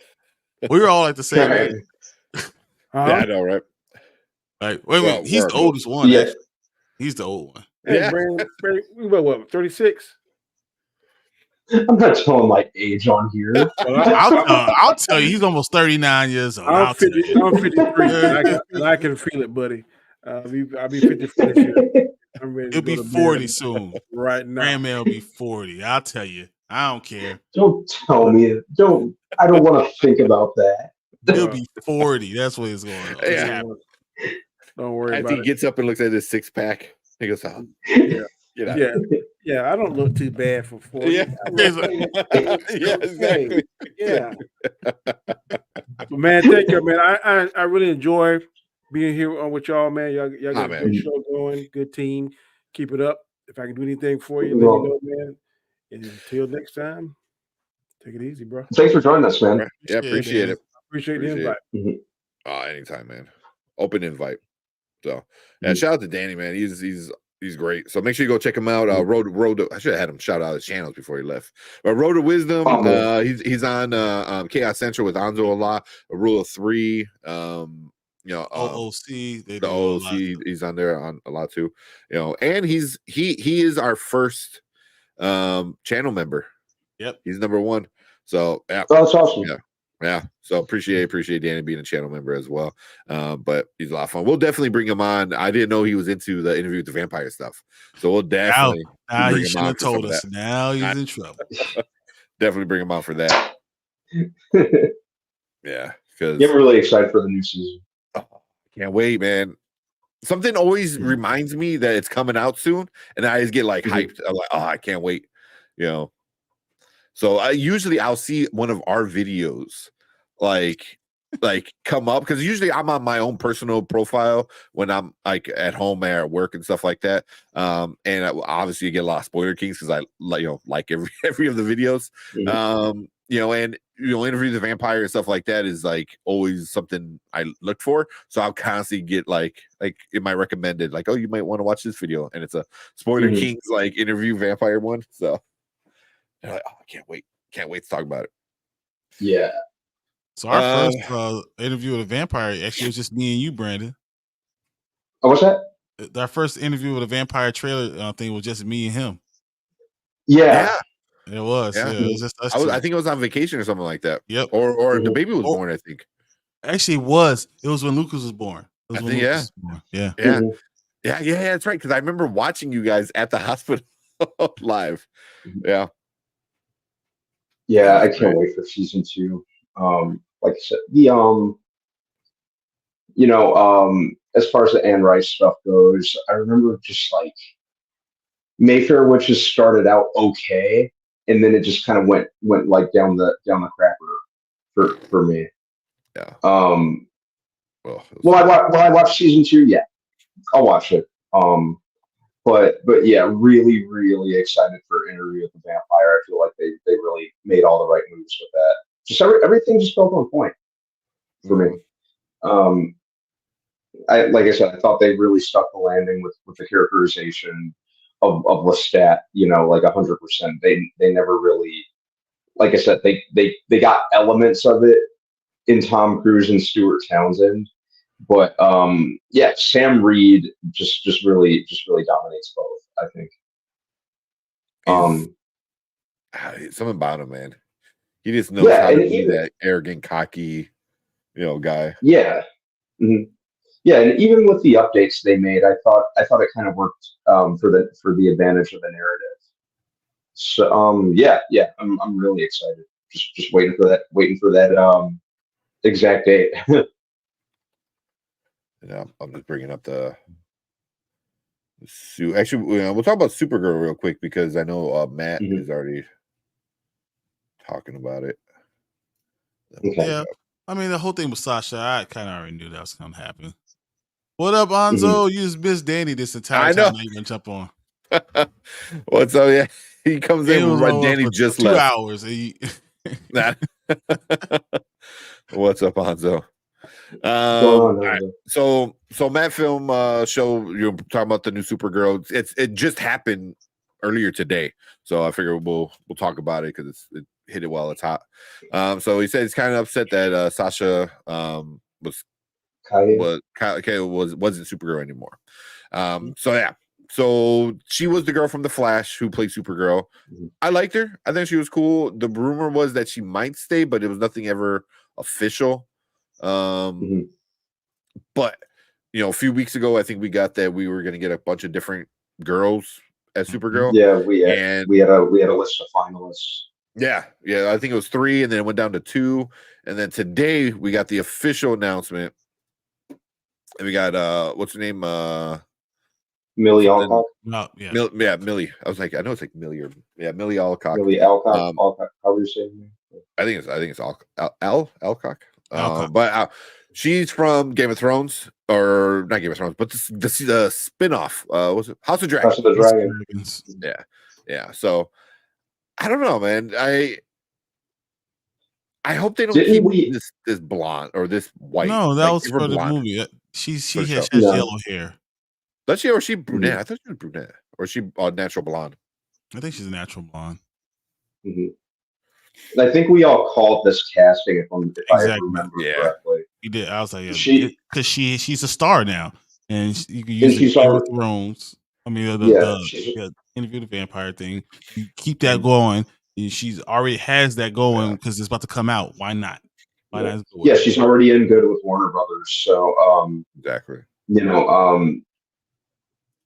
I don't think she's who I would have picked out of that bunch, but I'm gonna maintain an open mind about it. I've liked her work prior, or I've liked her work otherwise. No, I knew it was gonna be her. Looks like a codfish. She looks weird with that hair, but majority of the actresses and actors that wear that wig from being a Targaryen, they usually look weird. But this is her natural hair. It's like a blondish. So it's okay. Yeah. But I think like you guys already said, the connection to WB was her number one selling point. Like she was already in there. Yeah, I'll say that. But I don't know. Is she? So she's gonna be the cousin of what? Something Cornsweet. David Cornsweet. Yeah, David Cornsweet, the new Superman. I don't know. I don't know. I don't know how I feel about her. Like I don't know. She's a good enough actress because in House of Dragon she was great. That's the thing. I think she's strong enough of an actress that she could carry a movie, and along with the other stuff that you're going to get from House of Dragon season 2 to go along with this. I think she's strong enough along with the marketing that's going to go with the push, and and she's a cute little girl, I guess but she's my problem. She's a little girl, but it is what it is, Yeah, well, Supergirl Kara Zor-El was supposed to be, like she's on the older but younger, Yeah. Yeah. She's older than Kal-El, but she's younger for real. Yeah, biologically older and then physically younger. Yeah. Now it's coming back. Exactly. Yeah. So that kind of makes sense the way she's going to look. I'm okay with it. So she's 23 in real life, which I'm okay with that. Yeah, they got enough longevity with her. Laura Vandervoort from Smallville was around the same age when she started playing the character. So I'm good with that. Really? She was 23 when she started playing the character? Yep. Mm-hmm. Yeah. Wow. She looked older. I know. She looked older. Mhm. And David Cornsett is 30. Like 30. Yeah. Yeah. Probably by the time they start shooting, probably like 31. So that's not bad. That's not too how bad. it is. 7-year difference. Yeah, that's about what it is. Yeah. Yeah, I mean he's obviously still a super young guy too, but she's going to be a lead in this movie. She's in her own. Is it a show or a movie? I forgot what they said it's going to be. It's going to be a movie for her, but they're saying she's going to show up in Superman Legacy too, in some capacity. Yeah, but because Supergirl Woman of Tomorrow is a great storyline. It's a really good. It's like probably one of the best Supergirl stories. Like, is she good enough actor to be a lead? I think she's definitely a strong enough actor. The question is the script. That's why I wonder if the script, because I mean, she stole the show for me for House of Dragons for a lot of episodes. She was it. She carried it, and she did a lot. It was a lot of adult stuff that I thought was gonna be really icky feeling, but she did a great job. Yeah, I mean, it was icky feeling. It was icky feeling. It's a Targaryen, so it was Matt Smith too. I was like, that's not good. Who? But I think she was strong enough as an actress, and I have no problem with her being carrying a movie. I think it's gonna be interesting to see how the script and which way they're going to go with this. Yeah, I mean, if they stick to the comic book storyline, I mean, this could be, a home run for them. So, and then Kenny said, I have to read that Supergirl comic. I've had it forever at this point. Yeah, I wind up finding it at like a secondhand like resale shop. I found all the issues except for issue 1, which pissed me off. So I wind up getting it from the library and then read it. And I was like, oh shit, this is awesome. So it is a really good storyline. So I never watched, so I'd never seen her before. Okay, she's good. She's good. House of Dragon with her, she was kind of the lead. She was one of 3 leads, I think. Roughly at that time. She was the lead for the beginning, and then it kind of switched. There's a time, there's a time jump, and she gets older, but everyone else stay the same. Exactly, so, makes sense. But I'm digging it. I'm okay with it. Yeah, I'm good with it. I'm fine. Here's my only thing is the Sasha Calle. I mean, she's only 28 years old, and she was gorgeous. I thought that in the brooding type of way, but I don't know if she would have made the storyline because the Supergirl is not going to doesn't usually have dark hair. So I think that was probably the main reason why they went so a different direction. Even though she was great, I love that idea, but they wanted someone blonde. Yeah. Well, I just put it hand in hand with them rebooting this whole universe anyway. So they didn't reboot the whole universe. They rebooted parts of the universe. They wanted to reboot. Yeah, that's true. Well, I don't know, because he's saying that Peacemaker is not going to be directly connected to anything going on. So I'm interested. That's how you do that. Yeah. Well, I mean, he just wants Elseworlds at this point because he wanted we just talked about the other day. He wanted something else to be an Elseworld movie. The other Superman movie that we're talking about. The other Superman movie, Elseworlds. Yeah. So I don't know. Maybe the Peacemaker stays in the Elseworld kind of thing.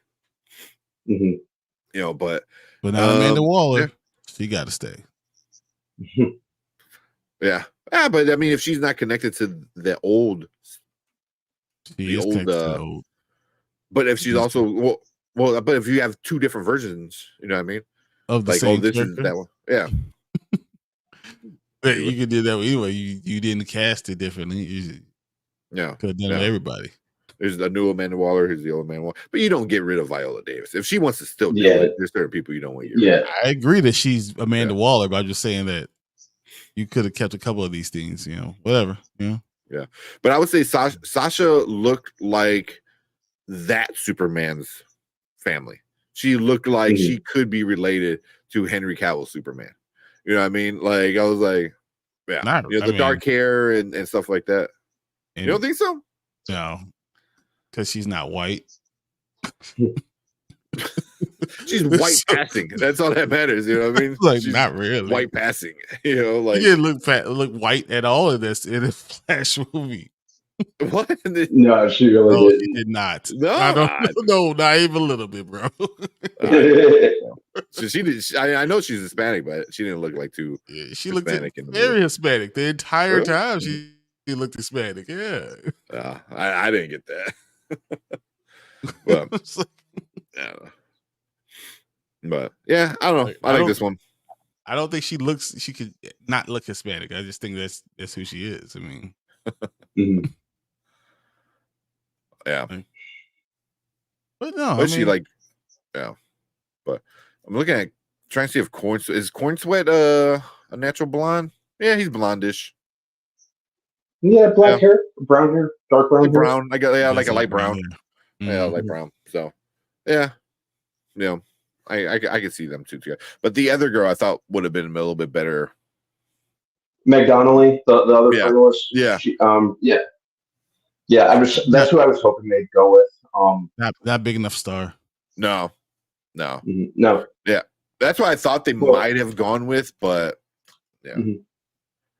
Yeah. Well, I'm not sure how much star power is kind of a weird thing with how much it kind of factors in, and then sometimes it doesn't. Like, not too many people knew. You don't want to be known. You don't want to be known as a specific character, but you want to be strong enough that they know you can carry a movie, and they're not going to go with you being the only person really carrying this movie unless they know you have some type of chops. Yeah. I think Henry Cavill is a great example. You know what I mean? Exactly. Like before that, he was doing what, Tudors, and that's what I remember him the most was from Tudors before Superman. But it wasn't like this huge thing, but it was just just enough that we know that you are strong enough to carry this. Yeah. And I think Millie Alcock is that, Exactly. That's exactly the same type of dog. Pretty new to the scene, young, fits the part, showed acting chops in a show, and it's not like she can go back to that show anymore. They already moved on past it. So no, I think she's gonna. I wouldn't be surprised she's actually in the show. They do some more like a flashback. Yeah. We'll see. I mean, they could, but it wouldn't be like any long term thing. I don't think. But cool. Yeah. Brandon Davis. So like blonde hair Fox News acres, they all look the same to me. General issue white girls. It was Henry Cavill can't act. He can't act. What? All right. We just agree to disagree. I'm not even going to argue with you. I'm not even going to go there, and I'm just going to say okay. I like him. Yeah, he's definitely fine. I like him acting. Yeah, no problem. He's not Daniel Day-Lewis, but I like him. Yeah. Going she's from Colombian. Superman. She's Colombian. That's what I thought. I was going to say she's like Venezuelan or something, but Colombian. Colombian, Colombians. Yeah, all four. Well, but all right. But cool. Leave a comment down below. Let us know what you think about the new casting of Supergirl. Did you like it? You hate it? Let us know. We appreciate it. But let's move on to talking about not that one. There we go. New Captain America suit. So we got Sam Wilson's original first suit that we got for a half of episode. That we got him in this suit. I like it. It looks cool. And now we got him in the new suit, more bluish than white. But this is just a leak teaser, I guess. I don't know. What do you guys think? I like the first suit. I like the first suit too. This new one, I don't necessarily mind it. The kind of weird to do away with it. So to do away with the original suit so quickly. We saw it for all of 15, 20 minutes on the last show. Yeah. But the new one isn't bad. It looks like It's the fine. new suit looks like Iron Patriot.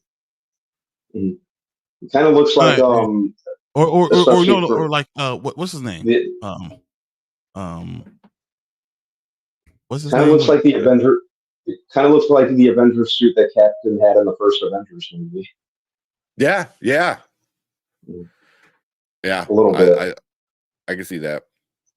Let me see if I can pull that up because I kind of see it. But a lot of people are saying like they like this suit better. You know, a lot of the articles I'm seeing, and I don't know. I like the Falcon Winter Soldier. I wish we would maybe start off in the Falcon Winter Soldier. He gets into a fight and shit happens. I don't know. And then obviously it's vibranium, so it's not like it's gonna like go bad. But he needs to just make a new look. So it's the same suit, just new paint. You know. Yeah. I can see something like they go that route. Yeah, I feel like we all knew a new suit was coming. You know, they got to sell toys. Yeah. So, yeah. But it looks fine. I have to see more of it in action. Like, but the first one, I was absolutely fine with. But we'll see. As far as I can tell, it looks cool. I thought it was better off, you know, seeing the first one. It almost looks like U.S. Agent, actually. U.S. Agent? You think so? Yeah. So this is Captain America. From that's the Captain America from the first movie. I don't know why Chris Evans is making that a face. It just looks stupid.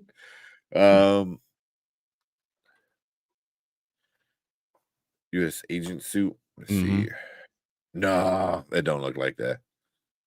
Yeah, I don't know if I can see U.S. Agent. Oh no, that was yeah, he's got more like dark. Top stripes and dark. It's very dark. That was more grounded, more of a grounded look, honestly. And this is more this is U.S. Agent. Let's see if I can. Yeah, why it's so big? Either way, I think they're going to actually use this, going back to the original Captain America type of look.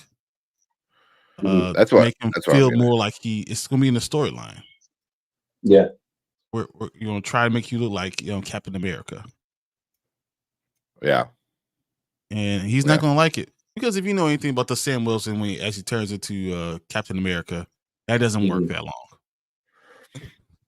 What, him staying Captain America or him being Captain America and having to make that choice, especially after Captain America and the Winter Soldier or Falcon and the Winter Soldier, like after what you saw what's going on, you know what he's going to go through, and will America accept a black man as Captain America? And what we're going to do, we're going to do branding. We're going to make you wear the original cap suit, and he's probably not going to like it. I can see him going back to it and then possibly giving it up. So we'll see. Man, you think he gives it up in this movie?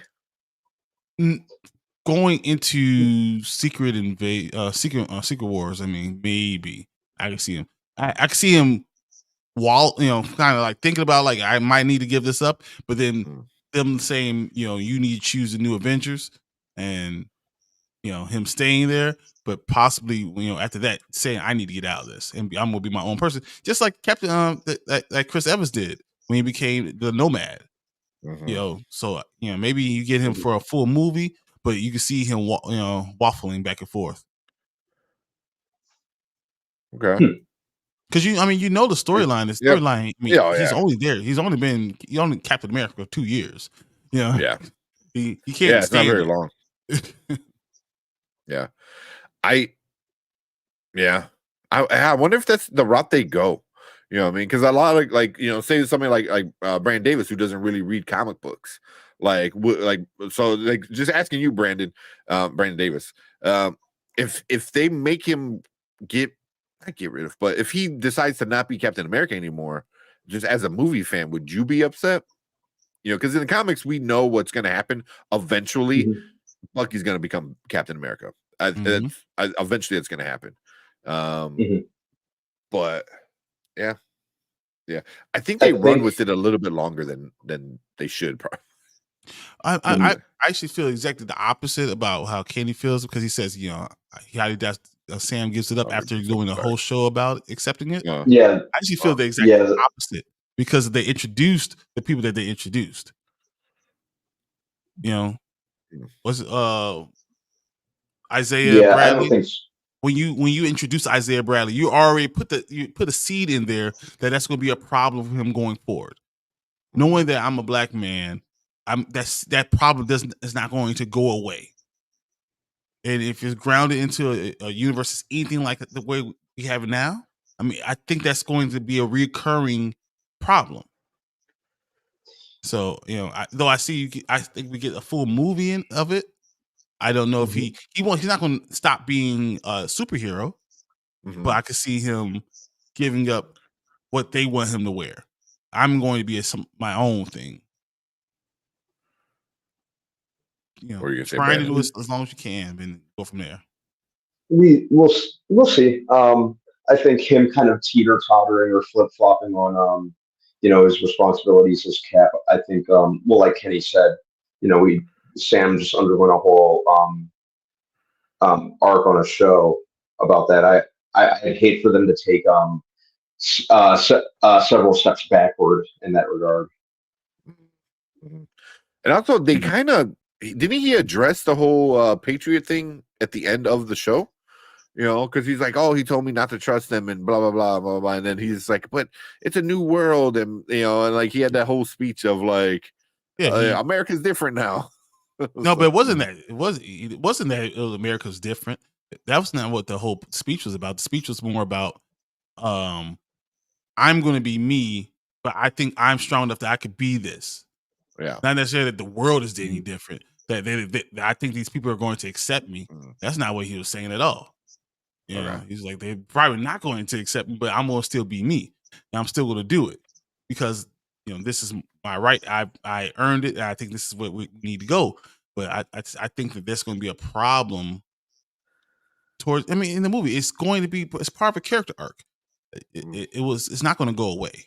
This thing is not going to go away. They didn't introduce Isaiah Bradley to not use him again because they're going to have, his grandson's going to be there. There's going to be other, people following this entire thing. I think that was an important part in that whole series. So I think, and he might get through the full movie, but eventually he's going to go away. He's going to be his own person, and we'll see how long it lasts. Yeah, and that's why I'm curious how long it's going to last. Brandon said, "Are they going to give him a super soldier serum or something?" I doubt it. No, he never does it. No, and the comic books, yeah. So, and if they do that, I feel that'd be kind of robbing, like Sam Wilson as a character. That would be not using the entire series, just in doing the exact opposite of what the entire series told you about. That would be that, giving him serum after all we went through. Yeah, that'd be such like a cop out. Like, it wouldn't feel right. Kenny said, I like the new one. I like the one from the show, but I didn't like the white collar goggles thing. Yeah, you talking about like the big collar, the goggles. It was like a gambit suit. Yeah, he's got the whole thing on the face here, right? It's like a semi mask. Where here he just got goggles. Yeah, I never even. I just like the fact that it came from Wakanda, and Wakandan did I wouldn't want them spray painting everything that just came from them. Yeah. Oh man, I meant to send you the both of you guys the clip of it was Sam Jackson. I think Anthony Mackie was in the room, and then also the guy who plays Rhodey, Don Cheadle. And they were talking, and Sam Jackson was pissed. He was pissed. He goes, why they wouldn't invite like the only other black characters in the entire franchise to go in. He goes, especially with what they did with Captain America and what they did with Black Panther. It's like dude, like you were good friends with Steve, so obviously you're the new Black Panther. You got his suit. Why wouldn't you be invited to the funeral? He goes, I'm freaking Nick Fury. He was like, even if you don't invite me, I'm still gonna be there because I'm fucking Nick Fury. Like he went on a little rant of like it's bullshit. Like, and I'm like, yes. You're saying they should not have killed him, or at least invited you guys. It made no sense at the end of the day. But if I find it again, I'll send it to you. But it's always seeing Sam Jackson get pissed off. Oh yeah, it's always great seeing that. Just him going on a tirade. I'm always with it. Yeah, especially when it has something to do with like the show or something that he's involved with, because it just shows you how much he cares about the things he's involved with. So, all right, let me just read this real quick. Okay, go ahead. He says, "I'm a black man carrying the stars and stripes. What don't I understand? Every time I pick up this thing, I know that millions of people are out there are going to hate me for it. Even here, I feel it. The stares, the judgment, and there's nothing I can do to change it. Yeah, I'm still here.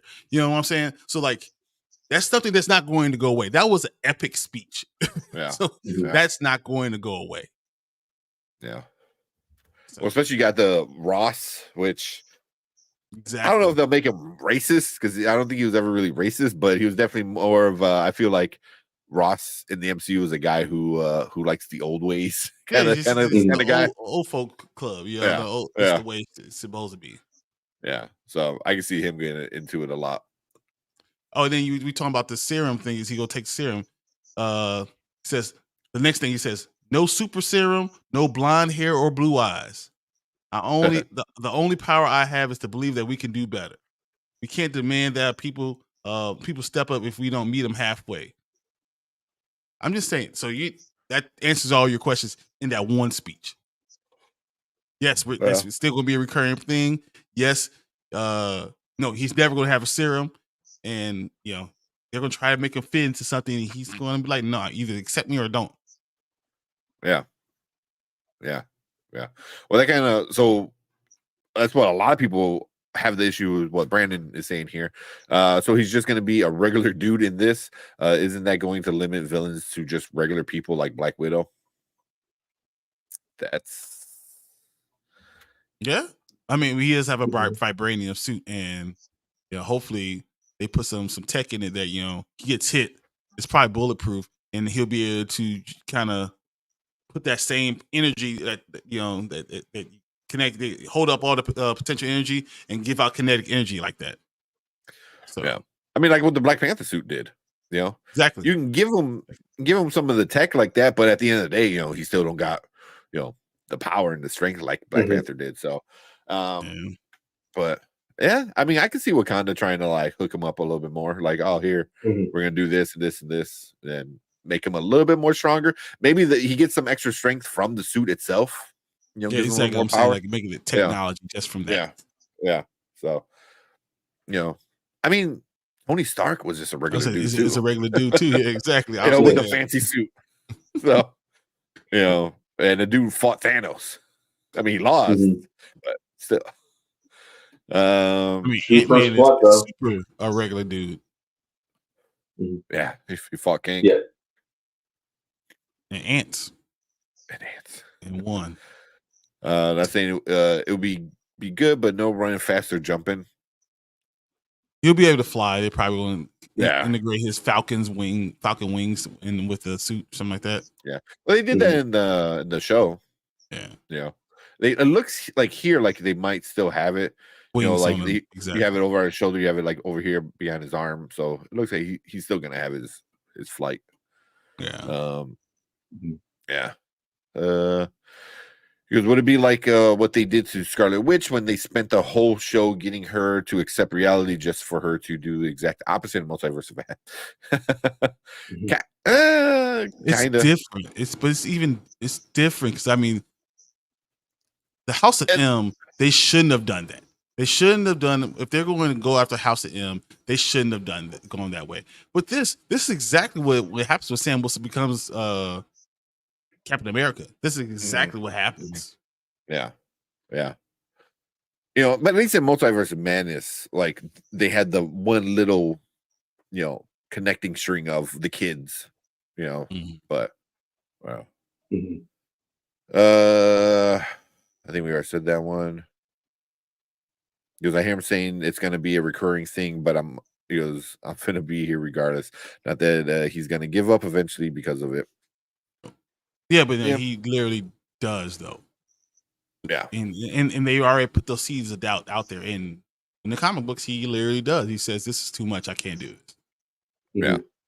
Then Bucky takes it over, and then Bucky says the same thing, right? Not even like 8 months later, he gives it up, and that's when well, they brought back Steve from the dead. Steve Rogers comes back and takes it back. Yeah. Which I think I have that story. I have that comic books of when they bring Steve back to life. It wasn't great. They could have done something a little bit better. It was like, yeah, it was a fake gun or fake bullet or something stupid like that. I was like, what? And the Red Skull wanted to like take over his mind, or it was something stupid like that. I was like, oh. Like, but it was any excuse to bring back Steve Rogers, the only dude who in the comics was able to be that. But did you ever see the college humor about Captain America was racist and sexist? They said he was from the 40s Bronx, so more than likely, yeah, that was his real personality. I did see that, yeah. I've seen stuff like that. I don't know if it was a college humor skit, but I've seen stuff like that. I don't think it was, yeah. I've definitely seen one. Yeah. And Kenny said, I don't see them following the comics in this instance. They pick and choose when they want to do that. Yeah. Yeah. I just think race is going to be a problem. And then having a different president, he's not going to want to follow. Yeah. Thunderbolt Ross is going to be president. I mean, it just follows the line that he's not going to follow him. Matter of fact, I don't think Steve Rogers would follow. So no, it's just him being black, and then it just happens to fall into that storyline. I think that's what's going to happen. It might not even be about race. It's just going to be about, I can't deal with this, and then I can't trust America because of who's president. Well, he already doesn't like him because he was part of Steve's group after Civil War. They were when they were him, Black Widow, and Steve Rogers. You know, they went and, you know, remember when they walked in, they're like, oh, he told Rhodey, arrest these guys. He's like, okay. And then he's like, shut the phone on the president. Or he was a senator at the time, I think. He was a senator. Yeah. Yeah. So I can see there's already a distrust there, you know, from not Endgame. Was that Endgame? Infinity War, I think. It was Infinity War. Yeah. So yeah. So I mean, it's like if you feel like the people outside don't like you and the people that are running America don't like you and you don't trust them, what do you find when you take away everything you're trying to do and change positively? Then you leave. Come on, you know. That's what I think is going to happen. Not necessarily like he's just going to walk away. He's going to walk away because he doesn't trust the leadership part of it. Yeah. Just like Steve did. There's Nomad. Yeah. It's the same thing. Yeah.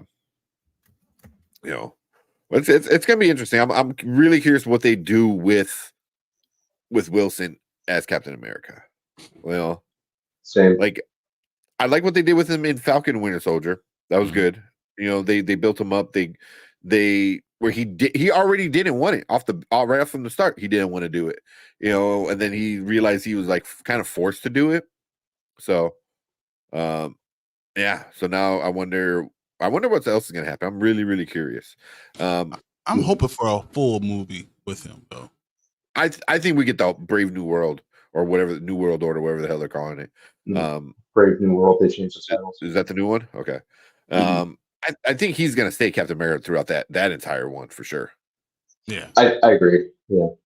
I can see that towards the end waffling because of what leadership is going on in America and not agreeing, or them saying you can no longer be Captain America.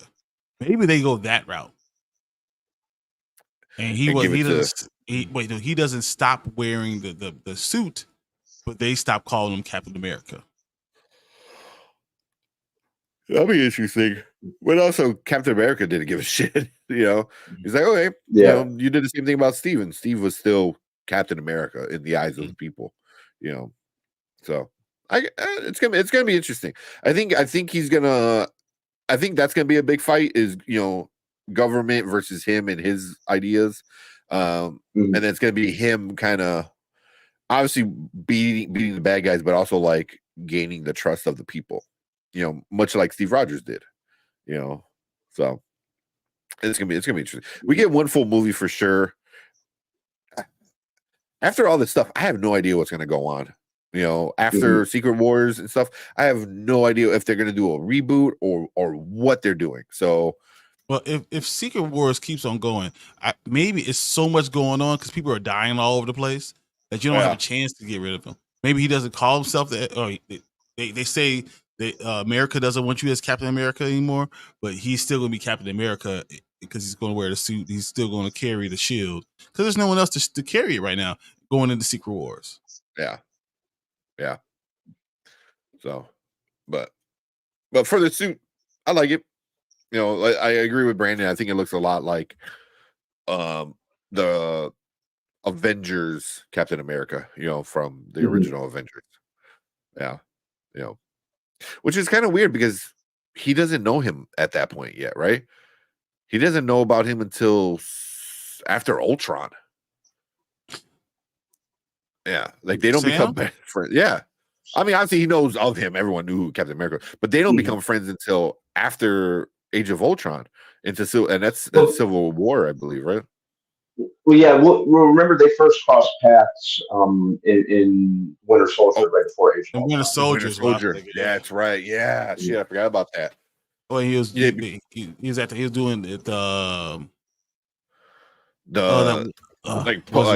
PTSD meetings or something. PTSD, like that, exactly. He was running him. Yeah. Shit, that's right. I forgot about that. I completely forgot about that. Yeah. I actually saw them shoot the opening scene of that movie when I lived out in the Maryland, DC area. Oh, really? Nice. Yeah. The opening scene. Run right next to Chris Evans, like on your left. Oh, I wish.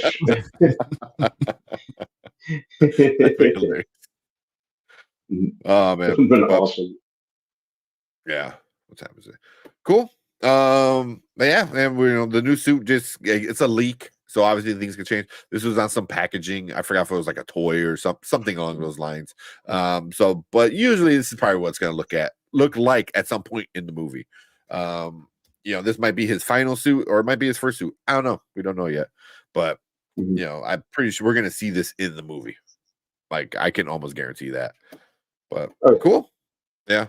But leave a comment down below. Let us know what you think about the new suit. You kind of like it, don't I don't know. Let us know what you think about what's going to happen with Sam Wilson as Captain America. You kind of agree with Brian, and if they're going to kind of go the route of the comic book, or you leave with Kenny in chat, that they're going to do something new.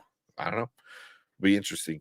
But yeah, appreciate you guys coming and checking this out. But we are going to move on to our next topic. That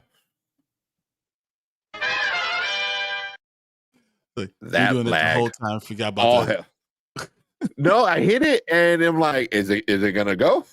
It's like it was super laggy for some reason. What time is it? That's what I was like at the time. Yeah, enough time for the trailer. Yeah. What was the big trailer that dropped? Ghostbusters, I think, today. Man. Right. There's the Ghostbusters. That's the only one I knew about, honestly. That was Despicable Me 4. I thought that Despicable was Me 4 is one.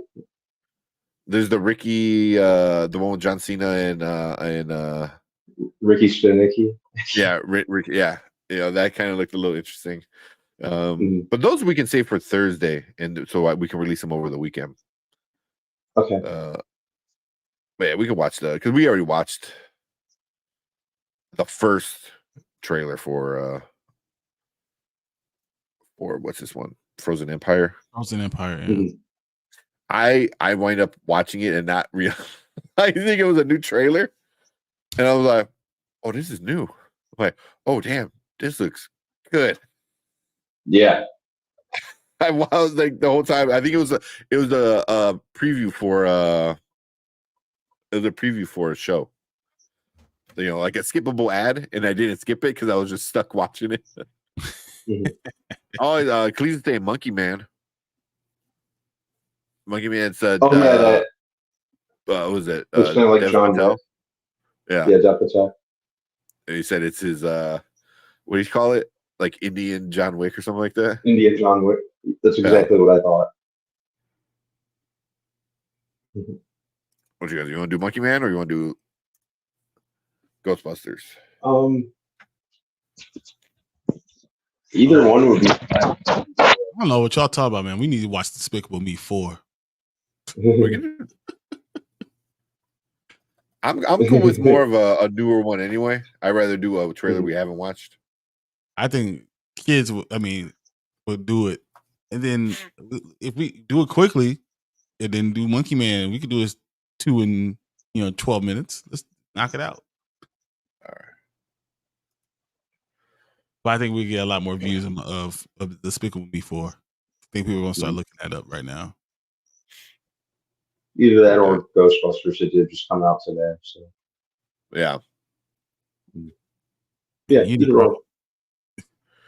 The only thing with Ghostbusters is it's a second trailer. We already did a trailer. We already did one trailer. But I definitely want to watch the new one, but we could do that on the weekend. And, well, everyone's saying Monkey Man. Damn, man. All you Monkey Man. Monkey Man. All right. I haven't seen the trailer for that one. Yeah. So we'll do a quick Despicable Me just because we'll probably get a lot of views for it. A lot more views from Despicable Me than Monkey Man, but okay. Yeah, but we'll watch Monkey Man because that is on my list. Either today or for Thursday. All right, let's do Despicable Me real quick, and then we'll see if we can knock out Monkey Man. All right, let's do it because I'm looking at Monkey Man too. All right, we should get everything ready. All right, cool. All right, what is up, everybody? Welcome to the Spoiler Kings. My name is Tank Kramer. I'm with Brian the Grizzly, Brandman Brandon, and we're gonna check out a brand new teaser. I didn't even know this movie was coming out. Despicable Me 4. It's the actual official trailer. This is the official trailer, yeah. So yeah, let's watch it and see what it's about. I have no idea. I got kids. I got kids, so I kind of have an idea. It's almost like your life, but we'll see. Yeah. Oh, jeez. All right, we'll see. You guys can hear it? Nope. No. No. Can't hear you. Crap. Sorry. Had everything else ready except for that.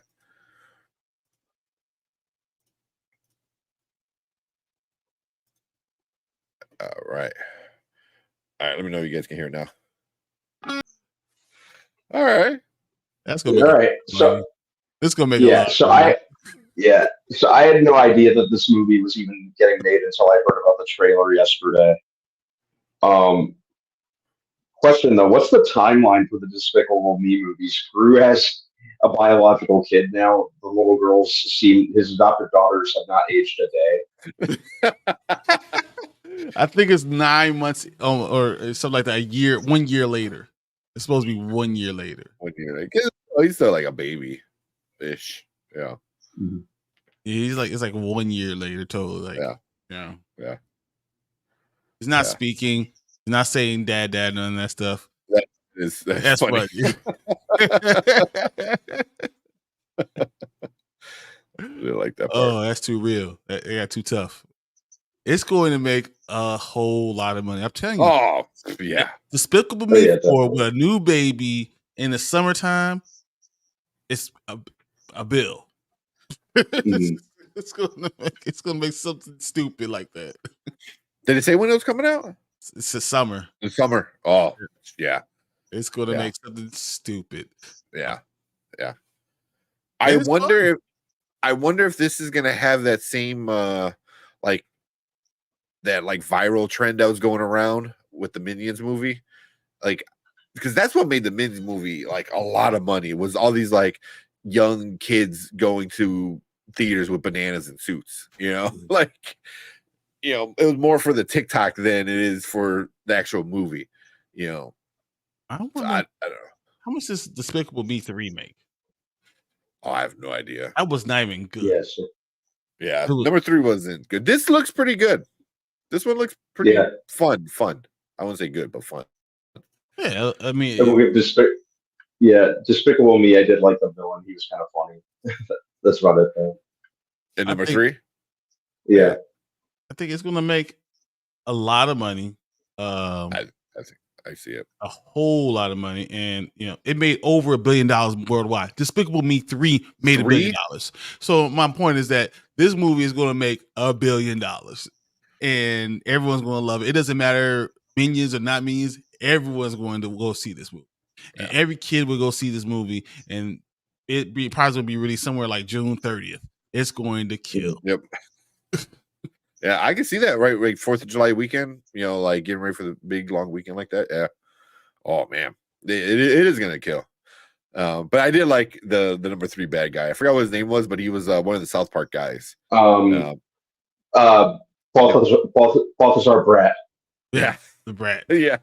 The story itself was with his brother was weird, but the bad guy was kind of cool because he was like a throwback 80s character.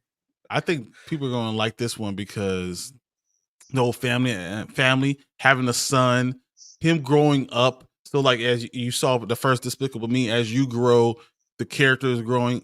Even though Brandman's exactly right, none of the girls have grown to Edith, Margot, or whatever. None of them had grown at all. But exactly the same. Exactly the same. You expect the little one to at least get a little bit older, but she is a little taller, maybe. Yeah. I think Edith looks a little bit older. She does. The oldest one. So it's gonna be fun. I think it's gonna be a good time. As I said, they're gonna make $1 billion and break some records. Again, if you want to make $1 billion, do another Despicable Me. That's just what you do. Yeah. It's gonna make some money, man. It's gonna make some money. I can see that for sure. Brandon Davis said I gave up on this franchise a long time ago. I don't know why, man. Number 2 was good. I enjoyed number 2 a lot. Number 3 I didn't care for, but number 4 looks good. And then all the Minions ones were, those are what they are. They're just little goofy movies that are fun. The Rise of Gru the Rise of Gru was a lot of fun. I like that too. Yeah. So they're going to continue to print money and enjoy themselves, and we'll be looking like, how did it do that? It did it again. Yeah. So I think the first one made like $550 million. The second one made like $980 million. The third one made over $1 billion. And I'm gonna say this fourth one's gonna make like $1.1 billion worldwide. Yeah. What the Minions do? It's a I think like the last one was Rise of Gru or whatever. Yeah, that did pretty good too. I know that. That one did really good. And then, the pandemic was it was kind of around. It wasn't. Minions made $940 million. Yeah. This is what they do. You need to make money. Well, instead of them going to the ATM, they just make another Minions movie. Like Steve, we need your voice again. Yeah. Rise of Gru made $940 million dollars. Almost like literally, they want to make $1 billion to just release another movie. Yeah. Damn, that is crazy. Because the first one I get why it didn't make a lot, because it was a new IP. No one knew about it. And then it got big. It started showing up in the Universal parks and stuff like that. So officially it's now made over $3.5 billion. This franchise has made over $3.5 billion. Yep. Wow. I'm all for it. Whatever. Yeah. It's too many that can't keep up. It is a lot, but like you said, that's what you do. You're like, and here's another one. Here's another $1 billion. That's crazy. I didn't even finish the Rise of Gru. I like the Rise of Gru. It was a good one. I like the Rise of Gru. Yeah. But the first Minions was like the best. That one was cool. Whether like with Sandra Bullock, when he was in it too. But Rise of Gru was fun. Yeah. Wow. Damn. Yeah, it's gonna make a buttload of money, and I'm probably gonna go see it.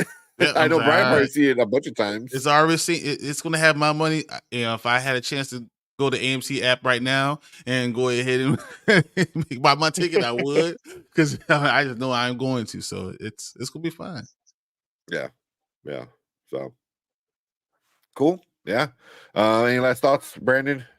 You gonna go see it? Yeah, I'm definitely gonna go see it. I like the Despicable Me movies. Yeah, like I said, this was a surprise to me. I had no idea until yesterday when I stumbled upon the trailer. Yeah. I don't know. I was Yeah, I think some kids movie, and it was playing in the kids movie when I was watching with my girls. Oh, really? Yeah. I think I knew about it from this morning when this dropped, because I think Will Ferrell is the voice of the bad guy. That's the only reason why I was like, what? So, yeah. So I think Beekeepers made $100 million. I want to say this new Despicable Me 4 will make $100 million the first week. That's why I'm going out on a limb and saying the first week they'll make Beekeeper money. Yeah. Oh man, I could definitely see that, especially if it's the 4th of July weekend. It's gonna make so much money. I did not realize all the other ones made that much. That's crazy.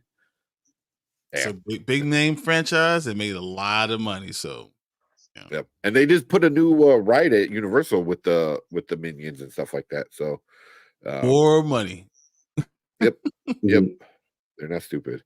But cool. Yeah, that's it. Our thoughts for the Despicable Me 4 trailer. It looks fun. We're all kind of excited to go see it. So leave a comment down below. Let us know what you think about it. Does it look good? Or is you like Brandon Davis in chat? You're kind of like, I'm over it. Because it is a lot of movies. This is what, like the 6th one? Yeah. All together between the Minions and everything. So number 6. Jeez, that's so many. So there were 2 Minions movies, right? Yeah. So the Minions and then the Rise of Gru. So that's 2. Yeah. So, boy. But yeah, leave a comment. Let us know what you think. Make sure you hit that subscribe button. Hit that like button too. It helps us out a lot. But we appreciate everyone coming in, hanging out with us. And if you're in chat, stick around. Hopefully we'll finish things up. All right. You guys want to watch Monkey Man, or you just want to? We'll save it. Yeah, well, everyone asked for it. I know everyone's asking for it. Please ask for it. At least we should do is at least watch it. Right. Even though I really would love to go to sleep, but we should watch it. Same boat. Who said same boat? We can watch it. No, I said same boat. Oh, okay. Yeah, we can watch it.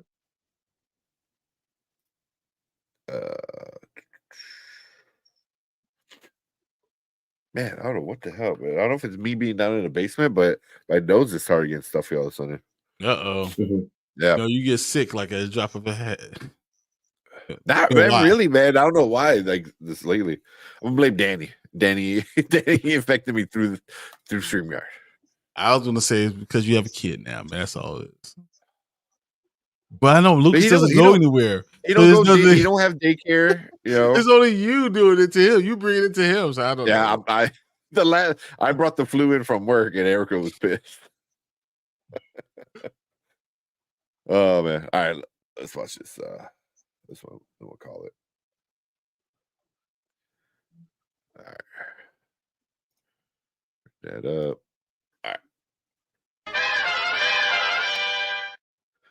All right, what is up, everyone? Welcome to the Spoiler Kings. My name is Stan Kramer. I am with Brian DeGrizzly, Brandman Brandon, and we're going to watch Monkey Man.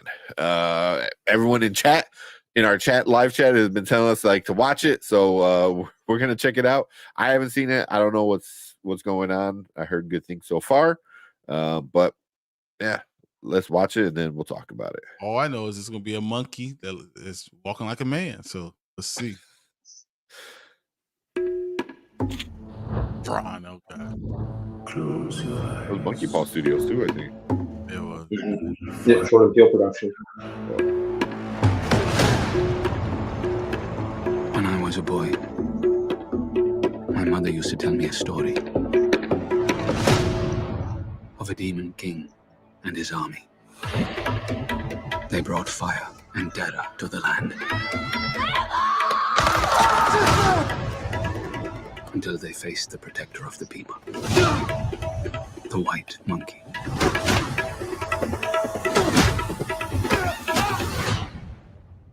There you are.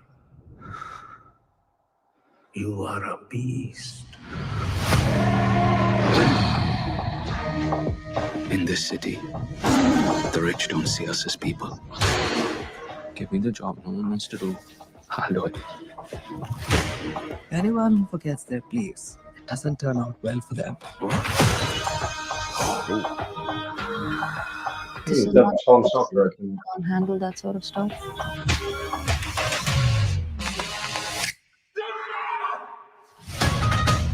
Every day, I've prayed for a way to protect the weak. I've got an answer to every prayer. I call her Nikki. Minaj, big bumper, nice headlights. Let's boogie.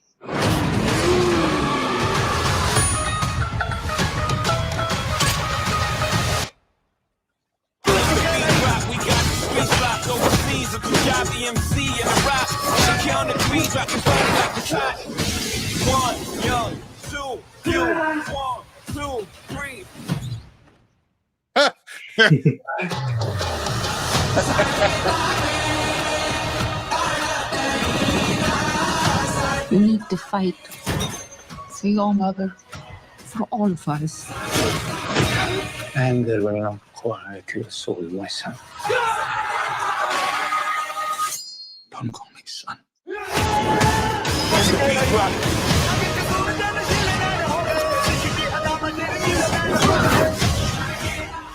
It's time to remember who you are. But only love kills more when will they learn.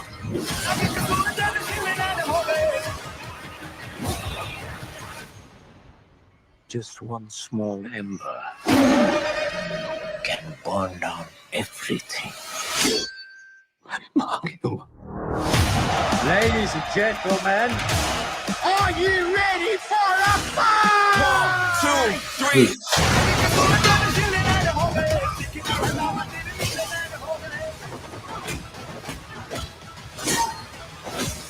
Oh,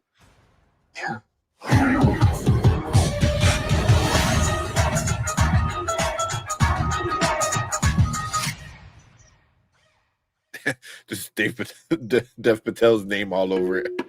yeah. All All right. right. Yeah. Looks very much like it's been touted as kind of the Indian John Wick. No, John Wick was a little bit more badass. Don't you think? Yeah. I mean, Well, I John mean, Wick was killing everybody. He was beating a lot of people up. He was also taking a lot of punches too. Mhm. yeah, but John Wick was already like a established assassin. Like Mhm. this looks like is his first It's his origin. go at everything. Yeah, kind of. Mhm. But story Dev Patel, screenplay Dev Patel, directed Dev Patel, starring Dev Patel. this is definitely his debut. Dev Patel. Yeah, I mean, if this hits, I mean, he's already a good actor. Yeah, he's a really good actor. If this hits, man, I mean, he's definitely gonna make a bigger name for himself for being, Mhm. a dude who wrote it and directed it and starred in it. And if it's a good movie, yeah. He's I gonna mean, get paid. He's gonna be, I think, entertaining because I know he wants to do well. He's motivated, so I mean, I can't see bad things happening for this movie. yeah. Oh, look at that. Horgy came in. Dev Patel's a black belt in Taekwondo and has been wanting to make an action movie for a while. Okay. That's interesting because I was like, I never saw him like as an action kind of star, with some of the other stuff he's been in. Yeah. But this had good action, kind of funny, like a little goofy too. It's like you get like a sense of like somebody's first run at like, the John Wick kind of, character-ish, where he tried to run through the window. It didn't work like how it does in the movies. That was good. Mhm. Yeah. Because when he was hesitant, even when he went, he was like running. It's like, guess I could go ahead. Yeah. Oh, okay. It's on the ground. Yeah, but if he's a black belt in Taekwondo, that's interesting. That definitely makes things look more authentic. That That doesn't. Brandon Davis said it doesn't look bad. It's not. Said I'm definitely checking this one out. Yeah. Mhm. Edo Neo is a black belt too. I don't know if I Yeah, should be a Elbow. good thing or bad thing. Yep, El Bundy's a black belt. So, I mean, so is David Allen Greer. But in what, karate or probably karate, right? It is a cool shot. I like that. But look good, man. It looks good. The action looks pretty solid. Yes. This could be a good one. When does it come out? I think it said April. April 5th, I think it said. Yeah, April 5th. Yeah. So I like it. I might go see. Damn, it's Universal too. Sorry. Just awesome. Universal likes to copyright claim stuff, so we got 2 trailers that Universal. Oh my goodness. There we go. Yeah. Damn it. That's all good. But yeah, I don't know. It looks good. I'm excited. I did not know anything about this movie, and now I might go see this. I probably will, for sure. I said I'm just hoping that it finds an audience, but with it not being an American made, I don't know. That also could still help because international sales works pretty well too. Especially if it's like it looks like it's like India, right? I could be wrong. India has a huge audience. You know, look at all the movies they're putting out on Netflix and stuff like that. You know, so if it does well in India, it might like make $1 billion. Exactly. You know, that's not even an exaggeration. Like that's like legit. But Dev Patel, I think he's pretty kind of known for in America with some of the movies. You know, the Green Knight. Why am I blanking on other stuff he did? I know I've seen his face. Slumdog before. Slumdog. Which is the number one. I mean, Slumdog Millionaire was so good. Yeah. Yeah. So yeah, you know, he's, you know, oh, that's right. He was in the last Airbender movie. Yeah, it's not his fault. Yeah. So wasn't he Zuko? He was Zuko. Yeah. So you know, like you say, like he's a face that people have seen around before. So yeah. He's grown up. That's all I know. He's grown up. Yeah. Bollywood is bigger than Hollywood. Yeah. This like Hollywood. Like watch RRR on Netflix, Brandon. You will not regret it, man. It is a really fun, crazy movie, man. It's so crazy. Yeah, you know, but it's a fun movie. Yeah. Are you surprised about the whole Jordan Peele thing? Part of this? I don't know. Wait, is that definitely going to see this? It's crazy. It's supposed to be on Netflix. Oh, I didn't know that. I didn't know it's supposed to be on Netflix. No, well, because I think if you get somebody like Jordan, you know, and get his studio behind him, obviously they threw his name super big on it. Let's see if I can find it. Yeah, right there. For the producer, Jordan Peele, huge, like big name on there. So if Jordan put his name behind it, I wonder if that helped sell it to like other companies and stuff like that. So I mean, you want success. You know he has guaranteed success between Get Out and Nope. That's for the other ones, but yeah. But you know, I mean, you get a name behind it. You get an actor that people kind of know. So I can see it doing pretty well. I can see it really doing well worldwide, though.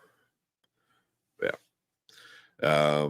But cool. We said Kenny said RRR is one of the best theater experiences I ever had. I only saw it on Netflix, but I can see. I think it's I think the good thing about Jordan Peele producing is that it's gonna have let Dev cook. Yeah, that's what Jordan Peele kind of understands that. He goes, you get somebody good and let them kind of do their thing. Yeah. Exactly. Yep. Yeah. But cool. You got anything else on this one? Nope. It looks fun. I want to see what happens. Yeah. It looks a lot of fun. I'm definitely gonna go see this. I love like a good action film. this looks good. But cool. Yeah, leave a comment down below. Let us know what you think about Monkey Man. How you feel about it? Do you feel like it's maybe like too much like John Wick? I don't know. But leave a comment. Let us know. Thank you guys for coming in. Make sure you hit that subscribe button, hit that like button. It means a ton to us over here. But appreciate you guys and everyone in chat. Stick around because we're gonna finish things off for the night. All right. Nah, I am ready to go to bed. Real quick, I saw he goes, because I know Brandon said I want to see that Green Knight.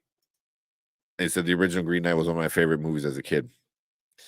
Zach Attacks feels, obviously, because we always disagree on everything.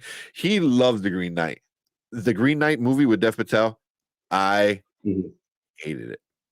I hated it. I love the King Arthur score. Yeah. It looked cool at parts, but I did not like it. I did not like it at all. It was just, but yeah, I remember talking to Zach Attacks. Zach Attacks, you're crazy, man. It's such a great movie. I was like, nah, I did not like it. I didn't like it. About that. Yeah. But Kenny's out. Appreciate it, man. Have a good night. We are about to get off too. When I worked at AMC, they turned out for our Bollywood movies, we had to put them in the big theaters. Oh yeah, man. Those big Bollywood like kind of movies. Yeah. I mean, it makes sense. I mean, if people are going to show up, then you keep it going and you put them in the big theaters and you do whatever you got to do.